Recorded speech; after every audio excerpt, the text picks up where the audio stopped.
ਭਾਈ ਗੁਰਦਾਸ ਸਾਹਿਬ ਜੀ ਨੇ ਇਸ ਪਾਵਨ ਵਾਰ ਦੇ ਵਿੱਚ ਜਿੱਥੇ ਗੁਰਮੁਖਾਂ ਦੀ ਗੱਲ ਕੀਤੀ ਹੈ, ਉੱਥੇ ਹੀ ਇਸ ਪੌੜੀ ਦੇ ਵਿੱਚ ਸਿੱਖ ਦੀ ਤੇ ਗੁਰੂ ਦਾ ਜੋ ਆਪਸ ਦੇ ਵਿੱਚ ਸੰਬੰਧ ਹੈ ਉਹਦੀ ਗੱਲ ਕੀਤੀ ਹੈ। ਇੱਦਾਂ ਕਹਿ ਲਈਏ ਕਿ ਗੁਰੂ ਨਾਨਕ ਸਾਹਿਬ ਸੱਚੇ ਪਾਤਸ਼ਾਹ ਜੀ ਦੀਨ ਦੁਨੀਆ ਦੇ ਮਾਲਕ ਉਹ ਤੇ ਗੁਰੂ ਨੇ, ਔਰ ਉਹ ਇੱਦਾਂ ਦੇ ਨੇ ਜਿਨ੍ਹਾਂ ਨੂੰ ਗੁਰਬਾਣੀ ਦੇ ਵਿੱਚ ਹੀ ਇਹ ਆਖਿਆ ਗਿਆ ਹੈ ਕਿ ਜੋਤ ਰੂਪ ਹਰ ਆਪ ਗੁਰੂ ਨਾਨਕ ਕਹਾਇਓ। ਗੁਰੂ ਨਾਨਕ ਦਾ ਕੋਈ ਗੁਰੂ ਨਹੀਂ ਹੈ, ਉਹਨਾਂ ਦਾ ਗੁਰੂ ਕੇਵਲ ਤੇ ਕੇਵਲ ਅਕਾਲ ਪੁਰਖ ਵਾਹਿਗੁਰੂ ਹੈ। ਉਹਨਾਂ ਦਾ ਕੋਈ ਵੀ ਦੁਨਿਆਵੀ ਤੌਰ ਦੇ ਉੱਤੇ ਉਸਤਾਦ ਨਹੀਂ। ਆਪਾਂ ਪੜ੍ਹਦੇ ਹਾਂ ਜਿੱਥੇ ਵੀ ਉਹ ਮਹਾਰਾਜ ਜਾਂਦੇ ਨੇ ਉੱਥੇ ਉਹਨਾਂ ਨੂੰ ਕੁਝ ਨਾ ਕੁਝ ਦੱਸ ਕੇ ਹੀ ਆਉਂਦੇ ਨੇ। ਦੁਨਿਆਵੀ ਤੌਰ ਦੇ ਉੱਤੇ ਗੁਰੂ ਨਾਨਕ ਸਾਹਿਬ ਸੱਚੇ ਪਾਤਸ਼ਾਹ ਜੀ ਨੂੰ ਬੜੇ ਸਿਆਣੇ ਤੇ ਬੜੇ ਆਪਣੇ ਆਪ ਨੂੰ ਕਹਿੰਦੇ ਕਹਾਉਂਦੇ ਲੋਕ ਮਿਲਦੇ ਨੇ, ਪਰ ਸਾਰੇ ਮਹਾਰਾਜ ਜੀ ਦੇ ਕਦਮਾਂ ਦੇ ਵਿੱਚ ਆ ਕੇ ਡਿੱਗਦੇ ਨੇ ਵੀ ਇਹ ਬਾਬਾ ਦੁਨੀਆ ਤੋਂ ਕੁਝ ਵੱਖਰੀ ਗੱਲ ਕਰਦਾ ਹੈ। ਇਹਨੂੰ ਗੁਰੂ ਗ੍ਰੰਥ ਸਾਹਿਬ ਮਹਾਰਾਜ ਦੇ ਵਿੱਚ ਇੱਦਾਂ ਬੋਲਿਆ ਗਿਆ ਹੈ ਕਿ ਸਮਝ ਲਓ ਜੋਤ ਰੂਪ ਰੱਬ ਨੇ ਆਪਣੇ ਆਪ ਦਾ ਨਾਮ ਗੁਰੂ ਨਾਨਕ ਰਖਵਾ ਲਿਆ ਹੋਵੇ। ਸਰੀਰ ਨੂੰ ਸਿਰਫ ਗੁਰੂ ਨਾਨਕ ਨਾਮ ਮੰਨਿਆ ਜਾਵੇ। ਜੋਤ ਰੂਪ ਹਰ ਆਪ ਗੁਰੂ ਨਾਨਕ ਕਹਾਇਓ। ਜੋਤ ਰੂਪ ਹਰੀ ਨੇ ਆਪ ਹੀ ਸਮਝ ਲਓ ਗੁਰੂ ਨਾਨਕ ਆਪਣਾ ਨਾਮ ਰਖਵਾ ਲਿਆ ਹੈ। ਹੁਣ ਇਹ ਜਿਹੜਾ ਸਤਿਗੁਰੂ ਗੁਰੂ ਨਾਨਕ ਸਾਹਿਬ ਹੈ ਉਹ ਤੇ ਗੁਰੂ ਹੀ ਹੈ। ਅਸੀਂ ਜਿੱਦਾਂ ਇਤਿਹਾਸਕ ਦਿਹਾੜੇ ਮਨਾਉਂਦੇ ਹਾਂ ਤੇ ਦੋ ਜਿਹੜੇ ਦਿਹਾੜੇ ਨੇ ਨਾ ਅਸੀਂ ਕਦੀ ਨਹੀਂ ਮਨਾਉਂਦੇ। ਗਿਆਨੀ ਤਰਜੀਤ ਸਿੰਘ ਹੋਣੀ ਇਸ ਗੱਲ ਨੂੰ ਕਹਿੰਦੇ ਹੁੰਦੇ ਨੇ ਵੀ ਦੋ ਦਿਹਾੜੇ ਅਸੀਂ ਕਦੇ ਨਹੀਂ ਮਨਾਉਂਦੇ। ਇੱਕ ਉਹ ਜਿਹੜਾ ਅਸੀਂ ਕਹਿੰਦੇ ਹਾਂ ਵੀ ਗੁਰੂ ਨਾਨਕ ਸਾਹਿਬ ਮਹਾਰਾਜ ਜੀ ਦਾ ਗੁਰਤਾ ਗੱਦੀ ਦਿਵਸ ਕਦੀ ਨਹੀਂ ਮਨਾਉਂਦੇ ਅਸੀਂ। ਹਾਲਾਂਕਿ ਬਾਕੀ 9 ਗੁਰੂ ਸਾਹਿਬਾਨ ਨੇ ਸਾਰਿਆਂ ਦੇ ਗੁਰਤਾ ਗੱਦੀ ਦਿਵਸ ਮਨਾਏ ਜਾਂਦੇ ਨੇ, ਕਦੀ ਗੁਰੂ ਨਾਨਕ ਸਾਹਿਬ ਦਾ ਗੁਰਤਾ ਗੱਦੀ ਦਿਵਸ ਨਹੀਂ ਮਨਾਇਆ ਜਾਵੇਗਾ। ਕਿਉਂ? ਕਿਉਂਕਿ ਉਹ ਧੁਰ ਤੋਂ ਹੀ ਗੁਰੂ ਹੈ। ਫਿਰ ਇੱਕ ਕਹਿੰਦੇ ਨੇ ਕਿ 10 ਗੁਰੂ ਸਾਹਿਬਾਨ ਦੇ ਅਸੀਂ ਜੋਤੀ ਜੋਤ ਦਿਵਸ ਮਨਾਵਾਂਗੇ। ਮਾਫੀ ਮੰਗ ਕੇ ਕਹਿ ਰਿਹਾ ਹਾਂ, ਗੁਰੂ ਗ੍ਰੰਥ ਸਾਹਿਬ ਮਹਾਰਾਜ ਜੀ ਦਾ ਕਦੀ ਅਸੀਂ ਇਹ ਦਿਨ ਵੀ ਨਹੀਂ ਮਨਾ ਸਕਦੇ। ਇਹ 2 ਦਿਨ ਜਿਹੜੇ ਨੇ ਉਹ ਕਦੀ ਵੀ ਨਹੀਂ ਮਨਾਏ ਜਾ ਸਕਦੇ। ਇੱਕ ਗੁਰੂ ਗ੍ਰੰਥ ਸਾਹਿਬ ਮਹਾਰਾਜ ਦੇ ਨਾਲ ਸੰਬੰਧਿਤ ਇਹ ਅੰਤਿਮ ਸਮੇਂ ਵਾਲਾ ਦਿਨ, ਕਿਉਂਕਿ ਇਹਦਾ ਕਦੀ ਅੰਤ ਹੀ ਨਹੀਂ ਹੈ। ਤੇ ਇੱਕ ਗੁਰੂ ਨਾਨਕ ਸਾਹਿਬ ਮਹਾਰਾਜ ਜੀ ਦਾ ਗੁਰਤਾ ਗੱਦੀ ਦਿਵਸ, ਵੀ ਇਸ ਦਿਨ ਮਹਾਰਾਜ ਨੂੰ ਗੁਰਤਾ ਗੱਦੀ ਮਿਲੀ। ਇਹੋ ਜਿਹਾ ਕੋਈ ਦਿਨ ਹੈ ਹੀ ਨਹੀਂ। ਮਹਾਰਾਜ ਜੀ ਜਨਮ ਤੋਂ ਹੀ ਗੁਰੂ ਨੇ। ਹੁਣ ਉਹ ਗੁਰੂ ਨਾਨਕ ਸਾਹਿਬ ਮਹਾਰਾਜ ਤੇ ਜਨਮ ਤੋਂ ਗੁਰੂ ਨੇ।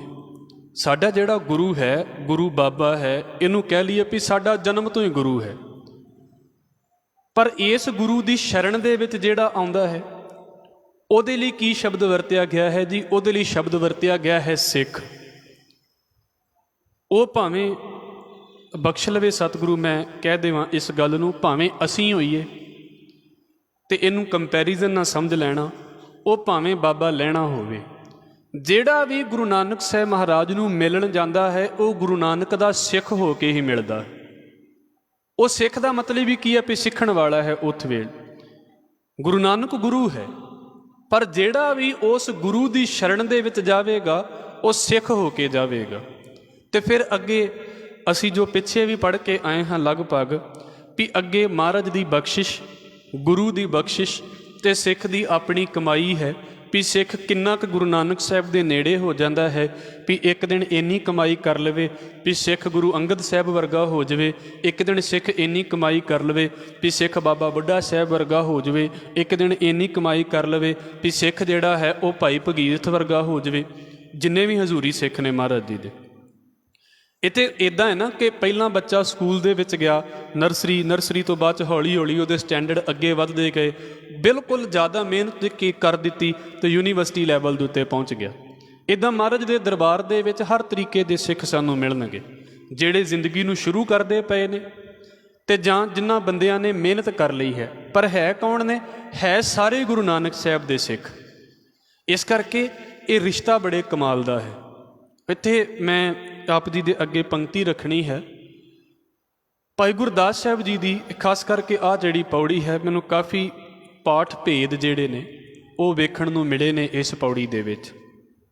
ਇੱਥੇ ਪਾਠ ਕੁਝ ਹੋਰ ਤਰੀਕੇ ਦਾ ਹੈ, ਜੋ ਇੱਥੇ ਲਿਖਤ ਦੇ ਵਿੱਚ ਪਾਠ ਹੈ ਉਹ ਕੁਝ ਹੋਰ ਤਰੀਕੇ ਦਾ ਹੈ।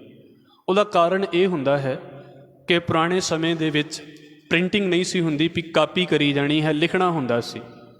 ਔਰ ਇੱਕ ਕਾਪੀ ਤੋਂ 2 ਕਾਪੀਆਂ ਬਣ ਗਈਆਂ, ਉਹਨਾਂ ਦੋਵਾਂ ਦੇ ਵਿੱਚੋਂ ਫਿਰ ਇੱਕ ਜਾਣਾ ਇੱਕ ਕਾਪੀ ਤੋਂ ਕਾਪੀ ਕਰਦਾ ਪਿਆ ਹੈ, ਦੂਜਾ ਜਾਣਾ ਦੂਜੀ ਕਾਪੀ ਤੋਂ ਕਰਦਾ ਪਿਆ ਹੈ ਕਾਪੀ। ਉਹ ਹੌਲੀ ਹੌਲੀ ਵਿੱਥ ਵੱਧਦੀ ਗੱਲ ਬਣਦੀ ਕਿਤੇ ਇੱਕ ਮਾਤਰਾ ਲਿਖਦਿਆਂ ਮਿਸ ਹੋ ਗਈ, ਜਾਂ ਕਿਤੇ ਕੁਝ ਕਰਦਿਆਂ ਅੱਖਰ ਜਿਹੜਾ ਹੈ ਉਹ ਇੱਕ ਦੀ ਥਾਂ 'ਤੇ ਦੂਜਾ ਅੱਖਰ ਪੈ ਗਿਆ। ਇਸ ਕਰਕੇ ਪਾਠਾਂ ਦੇ ਵਿੱਚ ਫਰਕ ਪੈ ਜਾਂਦਾ ਹੈ। ਲਿਖਤ ਦੇ ਵਿੱਚ ਇਹ ਆਮ ਜੀਆਂ ਗਲਤੀਆਂ ਹੋ ਜਾਂਦੀਆਂ ਸੀ, ਫਿਰ ਵੀ ਉਹਨਾਂ ਸਾਰੇ ਲਿਖਾਰੀਆਂ ਨੂੰ ਉਹਨਾਂ ਦੇ ਚਰਨਾਂ ਦੇ ਉੱਤੇ ਨਮਸਕਾਰ ਹੈ, ਜਿਨ੍ਹਾਂ ਨੇ ਮਾਤਰਾਵਾਂ ਦਾ ਇੰਨਾ ਧਿਆਨ ਰੱਖ ਕੇ ਤੇ ਗੁਰਬਾਣੀ ਲਿਖੀ ਹੋਈ ਹੈ, ਇੰਨਾ ਧਿਆਨ ਰੱਖਿਆ ਹੈ। ਔਰ ਇਸ ਕਰਕੇ ਮੈਂ ਬੇਨਤੀ ਕੀਤੀ ਹੈ ਕਿ ਲਿਖਤ ਦੇ ਵਿੱਚ ਕੁਝ ਨਾ ਕੁਝ ਜਿਹੜੇ ਪਾਠ ਨੇ ਉਹ ਵੱਖਰੇ ਆ ਜਾਂਦੇ ਨੇ। ਜਿੱਦਾਂ ਹੁਣ ਇੱਥੇ ਹੀ ਪਾਠ ਆਇਆ ਹੈ, ਜੋ ਮੇਰੇ ਕੋਲ ਪਾਠ ਹੈ ਇੱਥੇ ਜੋ ਲਿਖਿਆ ਹੋਇਆ ਹੈ ਉਹ ਇਹ ਹੈ, ਗੁਰ ਸਿੱਖ ਸਿੱਖ ਗੁਰ ਦੋਏ ਅਲੱਖ ਲਿਖਾਇਆ। ਇੱਥੇ ਸੋਏ ਅਲੱਖ ਲਿਖਾਇਆ ਪਾਠ ਹੈ। ਔਰ ਜੇ ਅਰਥਾਂ ਨੂੰ ਵੇਖੀਏ ਤਾਂ ਸੋਏ ਦੇ ਅਰਥ ਕੁਝ ਹੋਰ ਹੋ ਜਾਂਦੇ ਨੇ ਤੇ ਦੋਏ ਦੇ ਅਰਥ ਕੁਝ ਹੋਰ ਹੋ ਜਾਂਦੇ ਨੇ। ਤੇ ਮੈਂ ਇਸ ਕਰਕੇ ਕਹਿ ਰਿਹਾ ਹਾਂ, ਇਹਦੇ ਵਿੱਚੋਂ ਇਹ ਭਾਵ ਅਸੀਂ ਕੱਢਣਾ ਹੁੰਦਾ ਹੈ ਕਿ ਹੁਣ ਆ ਵੀ ਜੋ ਸਾਹਮਣੇ ਪੋਥੀ ਹੈ ਇਹ ਵੀ ਕਿਸੇ ਓਰੀਜਨਲ ਕਾਪੀ ਤੋਂ ਉਤਾਰੀ ਗਈ ਹੈ। ਜੋ ਲਿਖਿਆ ਗਿਆ ਹੈ ਇਹ ਵੀ ਕਿਸੇ ਨਾ ਕਿਸੇ ਚੀਜ਼ ਦੇ ਵਿੱਚੋਂ ਲੱਭੀ ਹੋਈ ਹੈ। ਪੰਡਿਤ ਹਜ਼ਾਰਾ ਸਿੰਘ ਹੋਣਾ ਦੇ ਸਾਹਮਣੇ ਜੋ ਆਇਆ ਉਹਨਾਂ ਨੇ ਉਹਨੂੰ ਲਿਖਣ ਦੀ ਕੋਸ਼ਿਸ਼ ਕੀਤੀ।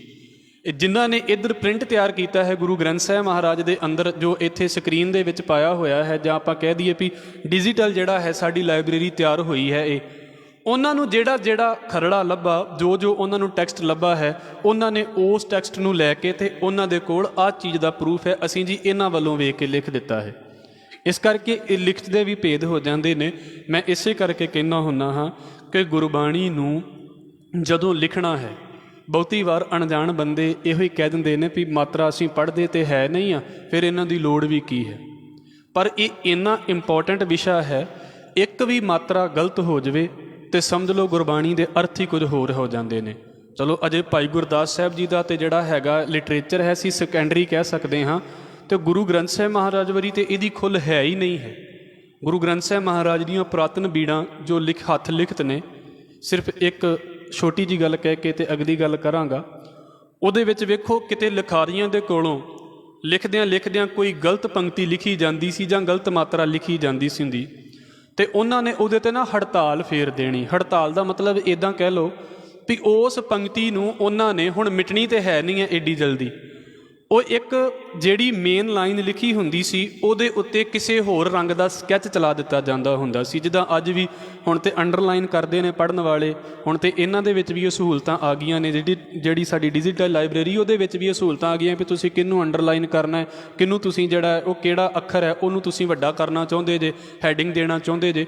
ਫਿਰ ਉਹਨਾਂ ਦੇ ਕੋਲ ਕੀ ਹੁੰਦਾ ਸੀ ਵੀ ਉਹਨਾਂ ਨੇ ਉਹਦੇ ਉੱਤੇ ਇੱਕ ਹੋਰ ਰੰਗ ਦਾ ਸਕੈਚ ਚਲਾ ਦੇਣਾ ਕਿ ਮੰਨ ਲਓ ਜੇ ਕਾਲੇ ਰੰਗ ਦੀ ਲਿਖੀ ਹੋਈ ਹੈ ਲਾਈਨ ਸਾਰੀ, ਤੇ ਉਹਨਾਂ ਨੇ ਯੈਲੋ ਕਲਰ ਦੇ ਨਾਲ ਜਾਂ ਹੋਰ ਕਲਰ ਦੇ ਨਾਲ ਉਹਦੇ ਉੱਤੇ ਇੱਕ ਲਾਈਨ ਲਗਾ ਦੇਣੀ ਵੀ ਇਹ ਜਿਹੜੀ ਪੰਕਤੀ ਹੈ ਇਹਨੂੰ ਹੜਤਾਲ ਫੇਰ ਨਹੀਂ ਕਿਹਾ ਜਾਂਦਾ ਸੀ, ਵੀ ਇਹਨੂੰ ਮਿਲਾਇਆ ਜਾਵੇ, ਇਹ ਪੰਕਤੀ ਜਿਹੜੀ ਹੈ ਕਿਸੇ ਹੋਰ ਤਰੀਕੇ ਨਾਲ ਲਿਖੀ ਗਈ ਹੈ। ਚਲੋ ਇਹ ਲਿਖਤ ਦਾ ਭੇਦ ਹੈ। ਮੈਂ ਇਸ ਕਰਕੇ ਕਿਉਂਕਿ ਇੱਥੇ ਕਹੀਏ ਵੀ ਕੌਣ ਸਹੀ ਹੈ ਤੇ ਕੌਣ ਗਲਤ ਹੈ, ਇਹ ਵਿਸ਼ਾ ਨਹੀਂ ਹੈ। ਇੱਥੇ ਵਿਸ਼ਾ ਇਹ ਹੈ ਜਿਨ੍ਹਾਂ ਨੂੰ ਜੋ ਕਾਪੀ ਮਿਲੀ ਹੈ ਉਹਨਾਂ ਨੇ ਉਸ ਕਾਪੀ ਨੂੰ ਲੈ ਕੇ ਲਿਖਣ ਦੀ ਕੋਸ਼ਿਸ਼ ਕੀਤੀ ਹੈ, ਅਤੇ ਮੈਂ ਕਿਹੜੀ ਵਿਆਖਿਆ ਕਰਾਂਗਾ, ਜੋ ਮੇਰੇ ਸਾਹਮਣੇ ਵਿਆਖਿਆ ਹੈ ਮੈਂ ਉਹਦੀ ਵਿਆਖਿਆ ਕਰਾਂਗਾ। ਮੈਂ ਦੋਏ ਵਾਲੇ ਪਾਠ ਤੋਂ ਗੱਲ ਸ਼ੁਰੂ ਕਰਾਂਗਾ, ਕਿਉਂਕਿ ਕਿਸੇ ਵੇਲੇ ਮੋਬਾਈਲ ਦੇ ਵਿੱਚ ਵੀ ਜਿਹੜੇ ਪਾਠ ਨੇ ਨਾ ਉਹ ਬਹੁਤੇ ਕਈ ਥਾਵਾਂ ਦੇ ਉੱਤੇ ਹਾਲਾਂਕਿ ਬੜਾ ਧਿਆਨ ਰੱਖਿਆ ਹੈ ਉਹਨਾਂ ਨੇ, ਪਰ ਕਿਤੇ ਜਿਹੜੇ ਨੇ ਉਹਨਾਂ ਦੇ ਕੋਲੋਂ ਵੀ ਮਾਤਰਾਵਾਂ ਦੀਆਂ ਗਲਤੀਆਂ, ਕਿਉਂਕਿ ਲਿਖਤੀ ਰੂਪ ਦੇ ਵਿੱਚ ਇਹ ਬੜੀ ਦਿੱਕਤ ਆ ਜਾਂਦੀ ਹੈ। ਲਿਖਣ ਨੂੰ ਤੁਸੀਂ ਬਿੰਦੀ ਕਿਤੇ ਵੀ ਲਾ ਸਕਦੇ ਜੇ, ਪਰ ਜਦੋਂ ਟਾਈਪ ਕਰਨੀ ਹੈ ਫਿਰ ਬਿੰਦੀ ਦੀ ਬੜੀ ਦਿੱਕਤ ਆਉਂਦੀ ਹੈ। ਇੱਕ ਛੋਟਾ ਜਿਹਾ ਨੁਕਤਾ ਆਪ ਜੀ ਦੇ ਅੱਗੇ ਰੱਖ ਦੇਵਾਂ, ਕਿਉਂਕਿ ਇਹ ਗੱਲਾਂ ਬਹੁਤੀ ਵਾਰ ਕੀਤੀਆਂ ਨਹੀਂ ਜਾਂਦੀਆਂ। ਤੁਸੀਂ ਗੁਰੂ ਗ੍ਰੰਥ ਸਾਹਿਬ ਮਹਾਰਾਜ ਦੇ ਦਰਸ਼ਨ ਕਰੋਗੇ ਔਰ ਪੁਰਾਤਨ ਸਰੂਪਾਂ ਦੇ ਵਿੱਚ ਲਗਭਗ ਜਿਹੜੀ ਬਿੰਦੀ ਆਉਂਦੀ ਹੈ, ਜਿਹਨੂੰ ਨਾਸਕੀ ਉਚਾਰਨ ਕਿਹਾ ਜਾਂਦਾ ਹੈ, ਉਹ ਸਿਹਾਰੀ ਦੇ ਅੰਦਰ ਹੁੰਦੀ ਹੈ, ਸਿਹਾਰੀ ਦੇ ਬਾਹਰ ਨਹੀਂ ਹੁੰਦੀ। ਅੱਜ ਕੱਲ੍ਹ ਜਿਹੜੀਆਂ ਮਾਤਰਾ ਆਉਂਦੀਆਂ ਨੇ, ਜਿਹੜੀਆਂ ਬਿੰਦੀਆਂ ਲੱਗਦੀਆਂ ਨੇ, ਉਹ ਤੁਸੀਂ ਵੇਖੋ ਉਹ ਸਾਰੀਆਂ ਮਾਤਰਾ ਜਿਹੜੀਆਂ ਨੇ ਉਹ ਬਿਹਾਰੀ ਦੇ ਬਾਹਰਲੇ ਪਾਸੇ ਲੱਗਦੀਆਂ ਨੇ, ਸੱਜੇ ਹੱਥ ਲੱਗਦੀਆਂ ਨੇ, ਜਿਹੜੀ ਅੱਜ ਪੰਜਾਬੀ ਲਿਖੀ ਜਾਂਦੀ ਹੈ। ਗੁਰਬਾਣੀ ਦੇ ਪੁਰਾਤਨ ਸਰੂਪਾਂ ਦੇ ਵਿੱਚ ਤੁਸੀਂ ਦਰਸ਼ਨ ਕਰੋਗੇ, ਉਹ ਬਿਹਾਰੀ ਦੇ ਅੰਦਰ ਤੇ ਸਿਹਾਰੀ ਦੇ ਅੰਦਰ ਹੀ ਮਾਤਰਾ ਲੱਗੀ ਹੋਵੇਗੀ। ਕਿਤੇ ਕਿਤੇ ਤੁਹਾਨੂੰ ਇਹਦੇ ਦਰਸ਼ਨ ਹੋ ਜਾਣਗੇ, ਪੰਕਤੀਆਂ ਸਾਹਮਣੇ ਆਉਣਗੀਆਂ ਤਾਂ ਮੈਂ ਆਪ ਜੀ ਨੂੰ ਉਹਦੇ ਬਾਰੇ ਵੀ ਦੱਸ ਦੇਵਾਂਗਾ। ਇਹ ਲਿਖਤੀ ਰੂਪ ਹੈ, ਕਿਉਂਕਿ ਹੁਣ ਜਦੋਂ ਬਿੰਦੀ ਪ੍ਰਿੰਟ ਕਰਦੇ ਹਾਂ ਤੇ ਉਹ ਆਪਣੀ ਇੱਕ ਮਾਤਰਾ ਪੈ ਜਾਂਦੀ ਹੈ ਤੇ ਸਪੇਸ ਬਣ ਜਾਂਦਾ ਹੈ। ਸਪੇਸ ਬਣਨ ਦੇ ਨਾਲ ਉਹ ਸਿਹਾਰੀ ਬਿਲਕੁਲ ਦੂਰ ਜਾ ਕੇ ਲੱਗ ਜਾਂਦੀ ਹੈ, ਵੇਖਣ ਨੂੰ ਲੱਗਦਾ ਵੀ ਇੰਨੀ ਵਿੱਥ ਕਿਉਂ ਪਾਈ ਗਈ ਹੈ, ਪਰ ਉਹ ਬਿੰਦੀ ਨੂੰ ਅੰਦਰ ਲੈ ਕੇ ਆਉਣ ਦੀ ਖਾਤਰ ਹੈ, ਕਿਉਂਕਿ ਓਡਾ ਫੌਂਟ ਨਹੀਂ ਤਿਆਰ ਹੋਇਆ ਜਿਹੜਾ ਸਿਹਾਰੀ ਨੂੰ ਵੀ ਨੇੜੇ ਕਰ ਦੇਵੇ ਤੇ ਬਿੰਦੀ ਵੀ ਬਿਲਕੁਲ ਉਹਦੇ ਲਾਗੇ ਪਾ ਦੇਵੇ। ਚਲੋ ਇਹ ਵੇਖਿਆ ਜ਼ਿਆਦਾ ਵਿਸ਼ਾ ਸਮਝ ਆਉਂਦਾ ਹੈ। ਅਸੀਂ ਇੱਥੇ ਜਿਹੜਾ ਹੈ ਗੁਰਮਤਿ ਦੀ ਗੱਲ ਲੈ ਕੇ ਚੱਲੀਏ ਤੇ ਮੈਂ ਜਿਹੜਾ ਵਿਸ਼ਾ ਦੱਸਿਆ ਹੈ ਕਿ ਮੈਂ ਜੋ ਗੱਲ ਕਰਾਂਗਾ ਉਹ ਇਹ ਗੱਲ ਕਰਾਂਗਾ ਕਿ ਜੋ ਮੇਰੇ ਸਾਹਮਣੇ ਪਾਠ ਹੈ। ਗੁਰੂ ਨਾਨਕ ਸਾਹਿਬ ਸੱਚੇ ਪਾਤਸ਼ਾਹ ਆਦਿ ਤੋਂ ਗੁਰੂ ਨੇ, ਉਹਨਾਂ ਦਾ ਕੋਈ ਗੁਰੂ ਨਹੀਂ। ਉਹ ਮਾਲਕ ਦਾ ਜੋਤ ਨੇ, ਮਾਲਕ ਦਾ ਰੂਪ ਨੇ। ਉਸ ਗੁਰੂ ਦੇ ਕੋਲ ਜਿਹੜਾ ਵੀ ਸਿੱਖ ਆਉਂਦਾ ਹੈ, ਜਿਹੜਾ ਵੀ ਚੇਲਾ ਆਉਂਦਾ ਹੈ, ਉਹ ਕਿਸੇ ਵੀ ਲੈਵਲ ਦੇ ਉੱਤੇ ਪਹੁੰਚ ਜਾਵੇ, ਸਾਡੇ ਤੋਂ ਸਾਰੇ ਚੰਗੇ, ਸਾਡੇ ਤੋਂ ਸਾਰੇ ਉੱਚੇ, ਪਰ ਉਹ ਜਿੰਨੇ ਆਏ ਉਹਨਾਂ ਸਾਰਿਆਂ ਨੂੰ ਇੱਕ ਨਾਮ ਦੇ ਦਿੱਤਾ ਗਿਆ, ਉਹ ਹੈ ਸਿੱਖ। ਗੁਰੂ ਅੰਗਦ ਗੁਰ ਸਿੱਖ ਬਬਾਣੇ ਆਇਆ, ਗੁਰ ਸਿੱਖ ਹੈ ਗੁਰ ਅਮਰ ਸਤਿਗੁਰ ਭਾਇਆ, ਰਾਮਦਾਸ ਗੁਰ ਸਿੱਖ ਗੁਰ ਸਦਵਾਇਆ, ਗੁਰ ਅਰਜਨ ਗੁਰ ਸਿੱਖ ਪ੍ਰਗਟੀ ਆਇਆ, ਗੁਰ ਸਿੱਖ ਹਰ ਗੋਬਿੰਦ ਨਾ ਲੁਕੈ ਲੁਕਾਇਆ। ਇਹ ਵੀ ਭਾਈ ਗੁਰਦਾਸ ਸਾਹਿਬ ਜੀ ਦਾ ਬਚਨ ਹੈ। ਸਾਰੇ ਗੁਰੂਆਂ ਨੂੰ ਵੀ ਗੁਰਸਿੱਖ ਸ਼ਬਦ ਬੋਲਿਆ ਹੈ ਉਹਨਾਂ ਨੇ। ਭਾਈ ਗੁਰਦਾਸ ਸਾਹਿਬ ਕਹਿੰਦੇ ਗੁਰ ਸਿੱਖ, ਸਿੱਖ ਗੁਰ। ਗੁਰੂ ਨੇ ਤੇ ਸਿੱਖ ਨੇ, ਤੇ ਸਿੱਖ ਨੇ ਤੇ ਗੁਰੂ ਨੇ ਕੀ ਕਰ ਦਿੱਤਾ ਹੈ, ਦੋਏ ਅਲੱਖ ਲਿਖਾਇਆ। ਇਹਨਾਂ ਦੋਵਾਂ ਨੇ ਮਿਲ ਕੇ ਅਲੱਖ ਰੱਬ ਨੂੰ ਲੱਖ ਲਿਆ ਹੈ। ਮਤਲਬ ਗੁਰੂ ਤੇ ਰੱਬ ਦੇ ਬਾਰੇ ਜਾਣਦਾ ਹੀ ਹੈ, ਗੁਰੂ ਨੂੰ ਤੇ ਰੱਬ ਦੇ ਬਾਰੇ ਸਾਰੀ ਜਾਣਕਾਰੀ ਹੈ। ਹੁਣ ਗੁਰੂ ਨੇ ਕੀ ਕੀਤਾ, ਗੁਰੂ ਨੇ ਉਹ ਜਾਣਕਾਰੀ ਕੇਵਲ ਆਪਣੇ ਤੱਕ ਸੀਮਤ ਨਹੀਂ ਰੱਖੀ, ਗੁਰੂ ਨੇ ਸਿੱਖ ਨੂੰ ਵੀ ਆਪਣੇ ਵਰਗਾ ਬਣਾ ਲਿਆ। ਔਰ ਇਹ ਦੁਨਿਆਵੀ ਤੌਰ ਦੇ ਉੱਤੇ, ਧਾਰਮਿਕ ਤੌਰ ਦੇ ਉੱਤੇ ਇਹ ਪਹਿਲੀ ਵਾਰ ਗੁਰੂ ਨਾਨਕ ਸਾਹਿਬ ਦੇ ਘਰ ਦੇ ਵਿੱਚ ਹੋਇਆ ਹੈ ਵੀ ਜਿੱਥੇ ਗੁਰੂ ਚੇਲਾ ਬਣ ਜਾਂਦਾ ਹੈ ਤੇ ਚੇਲਾ ਗੁਰੂ ਬਣ ਜਾਂਦਾ ਤੇ ਗੁਰੂ ਆਪਣੇ ਚੇਲੇ ਨੂੰ ਮੱਥਾ ਟੇਕ ਲੈਂਦਾ ਹੈ। ਗੁਰਬਾਣੀ ਦਾ ਹਵਾਲਾ ਬਹੁਤ ਵਾਰ ਅਸੀਂ ਸਮਝਦੇ ਹਾਂ, ਨਹੀਂ ਤੇ ਸਾਡੇ ਸਾਹਿਤ ਦੇ ਵਿੱਚ ਇਹੀ ਗੱਲ ਹੈ ਵੀ ਭਾਈ ਗੁਰੂ ਸਾਰੀ ਜ਼ਿੰਦਗੀ ਗੁਰੂ ਹੀ ਰਹੇਗਾ ਤੇ ਚੇਲਾ ਸਾਰੀ ਜ਼ਿੰਦਗੀ ਚੇਲਾ ਹੀ ਰਹੇਗਾ।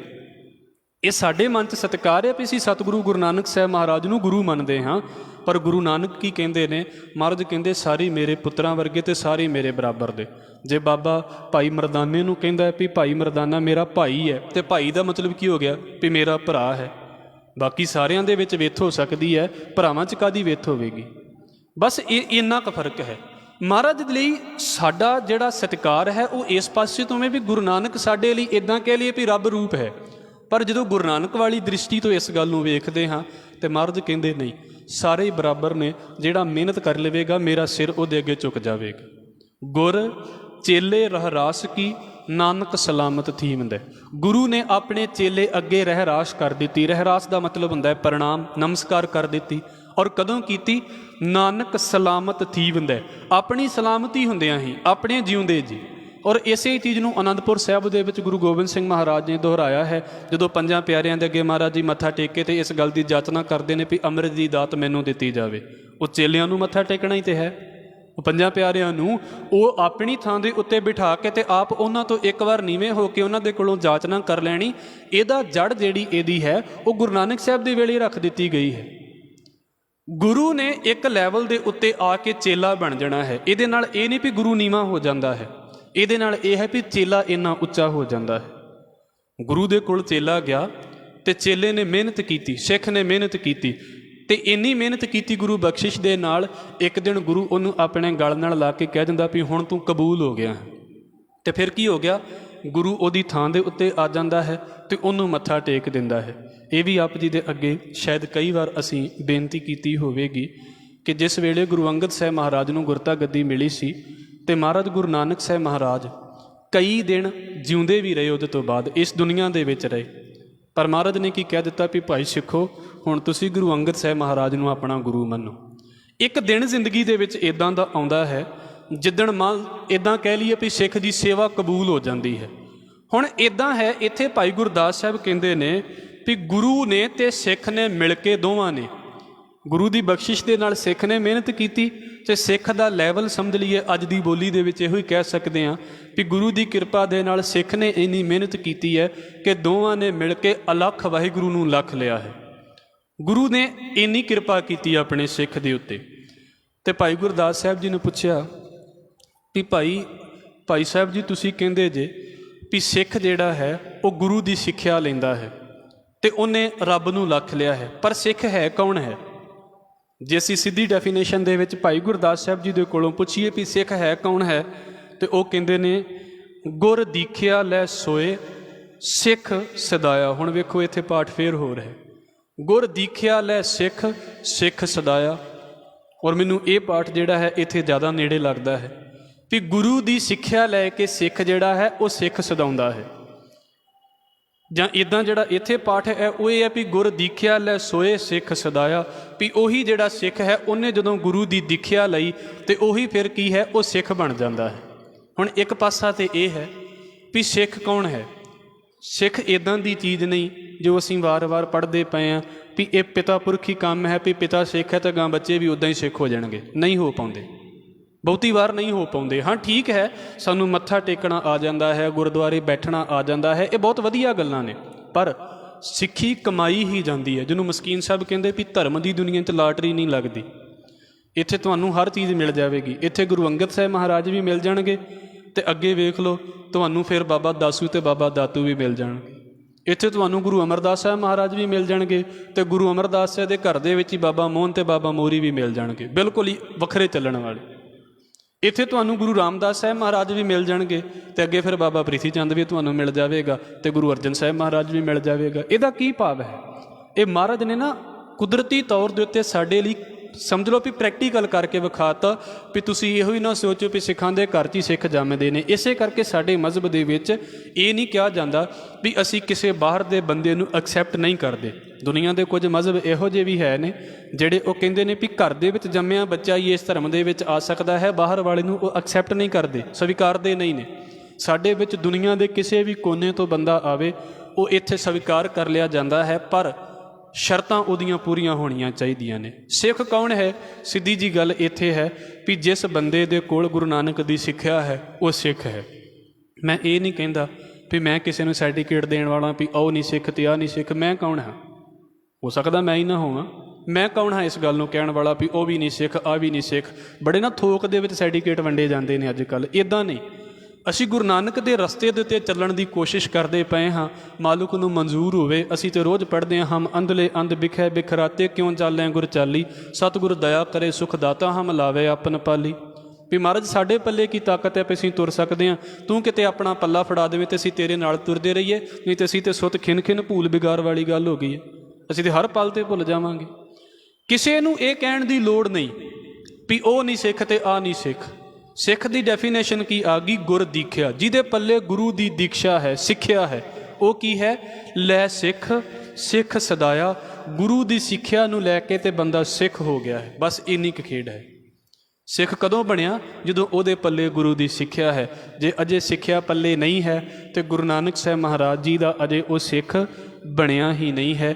ਇਹ ਵੀ ਗੱਲ ਥੋੜ੍ਹੀ ਜਿਹੀ ਸਾਨੂੰ ਸਵੀਕਾਰ ਕਰਨੀ ਪੈਣੀ ਹੈ। ਮੈਂ ਇਸੇ ਕਰਕੇ ਪਰਸੋਂ ਇਸ ਗੱਲ ਦੀ ਬੇਨਤੀ ਕੀਤੀ ਸੀ ਵੀ ਭਾਈ ਫੋਟੋ ਲਾਗੇ ਬੰਦਾ 3 ਸਾਲ ਵੀ ਬੈਠਾ ਰਹੇਗਾ ਨਾ ਤੇ ਗੁਰੂ ਦੀ ਦੀਖਿਆ ਨਹੀਂ ਉਹਦੇ ਪੱਲੇ ਆਵੇਗੀ। ਗੁਰੂ ਦੀ ਦੀਖਿਆ, ਗੁਰੂ ਦੀ ਸਿੱਖਿਆ ਉਹਦੇ ਪੱਲੇ ਉਦਣ ਹੀ ਆਉਣੀ ਹੈ ਜਿੱਦਣ ਉਹ ਜਪਜੀ ਸਾਹਿਬ ਨੂੰ ਪੜ੍ਹਨਾ ਸ਼ੁਰੂ ਕਰੇਗਾ, ਜਿੱਦਣ ਉਹ ਬਾਣੀ ਨੂੰ ਪੜ੍ਹਨਾ ਸ਼ੁਰੂ ਕਰੇਗਾ, ਫਿਰ ਹੀ ਉਹਦੇ ਪੱਲੇ ਇਹ ਸਿੱਖਿਆ ਆਉਣੀ ਹੈ। ਨਹੀਂ ਤੇ ਉੱਦਾਂ ਸਿੱਖਿਆ ਨਹੀਂ ਆਉਣੀ, ਬੰਦਾ ਬੈਠਾ ਰਹੇ ਸਾਰੀ ਸਾਰੀ ਜ਼ਿੰਦਗੀ। ਗੁਰ ਦੀਖਿਆ ਲੈ ਸਿੱਖ ਸਿੱਖ ਸਦਾਇਆ। ਤੇ ਫਿਰ ਵੇਖੋ ਗੁਰ ਸਿੱਖ ਇੱਕੋ ਹੋਏ ਜੋ ਗੁਰ ਪਾਇਆ। ਕਹਿੰਦੇ ਵੇਖੋ ਜਿਹੜਾ ਸਿੱਖ ਗੁਰੂ ਨੂੰ ਚੰਗਾ ਲੱਗ ਗਿਆ ਨਾ ਉਹ ਕੀ ਹੋ ਗਿਆ? ਗੁਰੂ ਤੇ ਸਿੱਖ ਇੱਕੋ ਹੀ ਹੋ ਗਏ, ਕੋਈ ਫਰਕ ਨਹੀਂ ਰਹਿਣ ਦਿੱਤਾ ਮਹਾਰਾਜ ਨੇ। ਤੇ ਇਹ ਫਿਰ ਜਿਹੜੀ ਮੈਂ ਗੱਲ ਕਰਨੀ ਸੀ, ਗੁਰੂ ਨਾਨਕ ਦੇ ਘਰ ਦੇ ਵਿੱਚ ਇਸ ਗੱਲ ਦੀ ਖਾਸੀਅਤ ਹੈ। ਇੱਥੇ ਇਸ ਗੱਲ ਦਾ ਵਿਤਕਰਾ ਨਹੀਂ ਕੀਤਾ ਜਾਂਦਾ ਵੀ ਬੰਦਾ ਲੈਵਲ ਦਾ ਵੀ ਹੋਵੇ ਤੇ ਉਹਨੂੰ ਫਿਰ ਵੀ ਕਹਿਣਾ ਵੀ ਤੂੰ ਨੀਵਾਂ ਬਣ ਕੇ ਰਹਿ।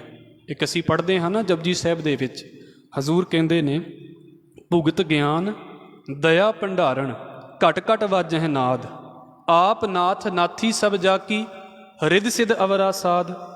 ਜਾਂ ਅਸੀਂ ਪੜ੍ਹਿਆ ਹੈ ਆਈ ਪੰਥੀ ਸਗਲ ਜਮਾਤੀ ਮਨ ਜੀਤੈ ਜਗ ਜੀਤ। ਜੋਗੀਆਂ ਦੇ ਫਿਰਕੇ ਨੇ, ਉਹਨਾਂ ਦੇ ਪੰਥ ਨੇ ਆਪਣੇ ਆਪਣੇ, ਤੇ ਉਹਨਾਂ ਦੇ ਵਿੱਚ ਨਾ ਇਸ ਚੀਜ਼ ਨੂੰ ਬੜਾ ਅੱਗੇ ਰੱਖਿਆ ਜਾਂਦਾ ਹੈ ਜਿਹਦੇ ਵਿੱਚ ਸੀਨੀਅਰ ਜੂਨੀਅਰ ਹੋਣ ਵਾਲੀ ਗੱਲ ਹੈ ਵੀ ਆ ਮੈਂ ਜ਼ਿਆਦਾ ਪੁਰਾਣਾ ਹਾਂ ਤੇ ਸਭ ਤੋਂ ਪਹਿਲਾਂ ਮੇਰਾ ਹੱਕ ਬਣਦਾ ਹੈ। ਇਹ ਨਵਾਂ ਹੈ, ਇਸ ਕਰਕੇ ਇਹਦਾ ਹੱਕ ਨਹੀਂ ਬਣਦਾ ਹੈ, ਅਜੇ ਹੱਕ ਲੇਟ ਬਣੇਗਾ ਇਹਦਾ। ਸਾਡੇ ਵਿੱਚ ਵੇਖੋ ਗੁਰਦੁਆਰੇ ਬੈਠੇ ਹੋਏ ਹਾਂ, ਕੋਈ ਇਹ ਥੋੜ੍ਹਾ ਕਹਿ ਸਕਦਾ ਵੀ ਆ ਅੱਜ ਹੀ ਆਇਆ ਤੂੰ ਪਿੱਛੇ ਜਾ ਕੇ ਬਹਿ ਜਾ ਅਤੇ ਤੂੰ 10 ਸਾਲ ਹੋ ਗਏ ਤੈਨੂੰ ਥੋੜ੍ਹੀ ਜਿਹੀ ਅੱਗੇ ਸੀਟ ਮਿਲ ਜਾਵੇਗੀ। ਕੋਈ ਨਹੀਂ ਇੱਦਾਂ ਦਾ, ਜਿਹਦਾ ਜੀ ਕਰਦਾ ਜਿੱਥੇ ਮਰਜ਼ੀ ਬੈਠ ਜਾਵੇ। ਇਹ ਖਾਸੀਅਤ ਹੈ ਗੁਰੂ ਨਾਨਕ ਸਾਹਿਬ ਦੇ ਘਰ ਦੀ। ਨਹੀਂ ਤਾਂ ਵੇਖ ਲਓ ਬਾਹਰ ਕੀ ਹੋ ਰਿਹਾ। ਸੀਨੀਅਰ ਬੰਦਾ ਇਸੇ ਗੱਲ ਤੋਂ ਗੁੱਸੇ ਦੇ ਵਿੱਚ ਆ ਜਾਂਦਾ ਵੀ ਜੂਨੀਅਰ ਚੰਗੀ ਸਲਾਹ ਕਿੱਦਾਂ ਦੇਈ ਜਾਂਦਾ ਮੇਰੇ ਕੋਲੋਂ, ਇਹਦਾ ਮੇਰੇ ਨਾਲੋਂ ਦਿਮਾਗ ਜ਼ਿਆਦਾ ਕੋਈ ਕੰਮ ਕਰਦਾ ਪਿਆ ਹੈ। ਔਰ ਵੇਖੋ ਕਿੱਦਾਂ ਕਿੱਦਾਂ ਦੀਆਂ ਲੋਕਾਂ ਨੂੰ ਗੱਲਾਂ ਸੁਣਨੀਆਂ ਪੈ ਜਾਂਦੀਆਂ ਨੇ। ਜੇ ਕਿਤੇ ਸਲਾਹ ਦੇ ਦੇਣ ਵੀ ਉਹ ਕਹਿੰਦੇ ਨੇ ਵੀ ਤੂੰ ਅਜੇ ਬਰਾਬਰ ਦਾ ਨਹੀਂ ਹੋਇਆ, ਮਤਲਬ ਸਲਾਹ ਲੈਣ ਦੇ ਲਈ ਜਾਂ ਸਲਾਹ ਦੇਣ ਦੇ ਲਈ ਵੀ ਬਰਾਬਰ ਦਾ ਹੋਣਾ ਪੈਂਦਾ ਹੈ। ਇਹ ਬਾਹਰ ਦੀਆਂ ਖੇਡਾਂ ਚੱਲਦੀਆਂ ਨੇ। ਔਰ ਵੇਖ ਲਓ ਜਿਨ੍ਹਾਂ ਦੇ ਨਾਲ ਇਹ ਸਾਰਾ ਕੁਝ ਵਾਪਰਦਾ ਹੈ, ਕਿਹਨੂੰ ਕਹੀਏ, ਪਦਵੀਆਂ ਵਾਲਿਆਂ ਨੂੰ ਇਸ ਗੱਲ ਨੂੰ ਕਦੇ ਨਹੀਂ ਬਰਦਾਸ਼ਤ ਹੁੰਦਾ ਵੀ ਉਹ ਕਿਤੇ ਨਿੱਕੇ ਬੰਦੇ ਦੀ ਸਲਾਹ ਲੈ ਲੈਣ, ਕਿਉਂਕਿ ਦਿੱਕਤ ਹੈ ਵੀ ਨਿੱਕੇ ਬੰਦੇ ਦੀ ਸਲਾਹ ਲਵਾਂਗੇ ਤਾਂ ਝੁਕ ਜਾਵਾਂਗੇ। ਗੁਰੂ ਨਾਨਕ ਨੇ ਇਹ ਸਾਡਾ ਜਿਹੜਾ ਘੱਟਾ ਹੈ ਨਾ, ਇਹ ਪਹਿਲਾਂ ਹੀ ਝਾੜਿਆ ਹੋਇਆ ਵੀ ਜਿਹਦੇ ਕੋਲੋਂ ਤੁਹਾਨੂੰ ਬੈਠਣ ਦੀ ਥਾਂ ਮਿਲਦੀ ਹੈ ਨਾ, ਜੇ ਨੀਵਾਂ ਹੋ ਕੇ ਵੀ ਮਿਲ ਜਾਵੇ ਨਾ ਤਾਂ ਚੁੱਪ ਕਰਕੇ ਉਹਦੇ ਕੋਲੋਂ ਗੱਲ ਸੁਣ ਲਵੋ। ਗੁਰਸਿੱਖ ਇੱਕੋ ਹੋਏ, ਗੁਰੂ ਤੇ ਸਿੱਖ ਇੱਕੋ ਹੋ ਗਏ। ਕੌਣ? ਜੋ ਗੁਰ ਭਾਇਆ, ਜਿਹੜਾ ਗੁਰੂ ਨੂੰ ਚੰਗਾ ਲੱਗ ਗਿਆ। ਹੁਣ ਦੋ ਤਰੀਕੇ ਦੀ ਸਿੱਖੀ ਸਿੱਖ ਕਮਾਉਂਦੇ ਨੇ ਅੱਜ ਕੱਲ੍ਹ ਦੇ ਖਾਸ ਕਰਕੇ। ਇੱਕ ਤਾਂ ਉਹ ਕਮਾਉਂਦੇ ਨੇ ਜਿਹੜੇ ਇਹ ਕਹਿੰਦੇ ਨੇ ਵੀ ਮਹਾਰਾਜ ਜੋ ਤੈਨੂੰ ਚੰਗਾ ਲੱਗਦਾ ਮੈਨੂੰ ਉਹਦੇ ਉੱਤੇ ਚਲਾ, ਅਤੇ ਇੱਕ ਉਹ ਨੇ ਜਿਹੜੇ ਕਹਿੰਦੇ ਨੇ ਮੈਂ ਜੋ ਮੈਂ ਚਾਹਾਂ ਮੈਂ ਤਾਂ ਇੱਦਾਂ ਹੀ ਚੱਲਾਂਗਾ, ਗੁਰੂ ਨੂੰ ਚੰਗਾ ਲੱਗਦਾ ਨਹੀਂ ਲੱਗਦਾ ਉਹ ਗੁਰੂ ਜਾਣੇ, ਮੈਨੂੰ ਉਹਦੇ ਨਾਲ ਕੀ ਲੱਗੇ। ਔਰ ਵੇਖ ਲਓ ਸਿੱਖ ਦੋਵੇਂ ਕੰਮ ਹੀ ਕਰੀ ਜਾਂਦਾ ਨਾ।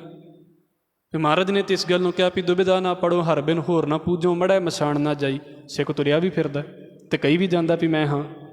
ਇਹ ਹੁੰਦੀ ਹੈ ਜਿੱਦ ਦੀ ਸਿੱਖੀ ਵੀ ਭਾਈ ਕਮਾਉਣੀ ਵੀ ਆ ਪਰ ਕਮਾਉਣੀ ਇੱਦਾਂ ਹੀ ਹੈ।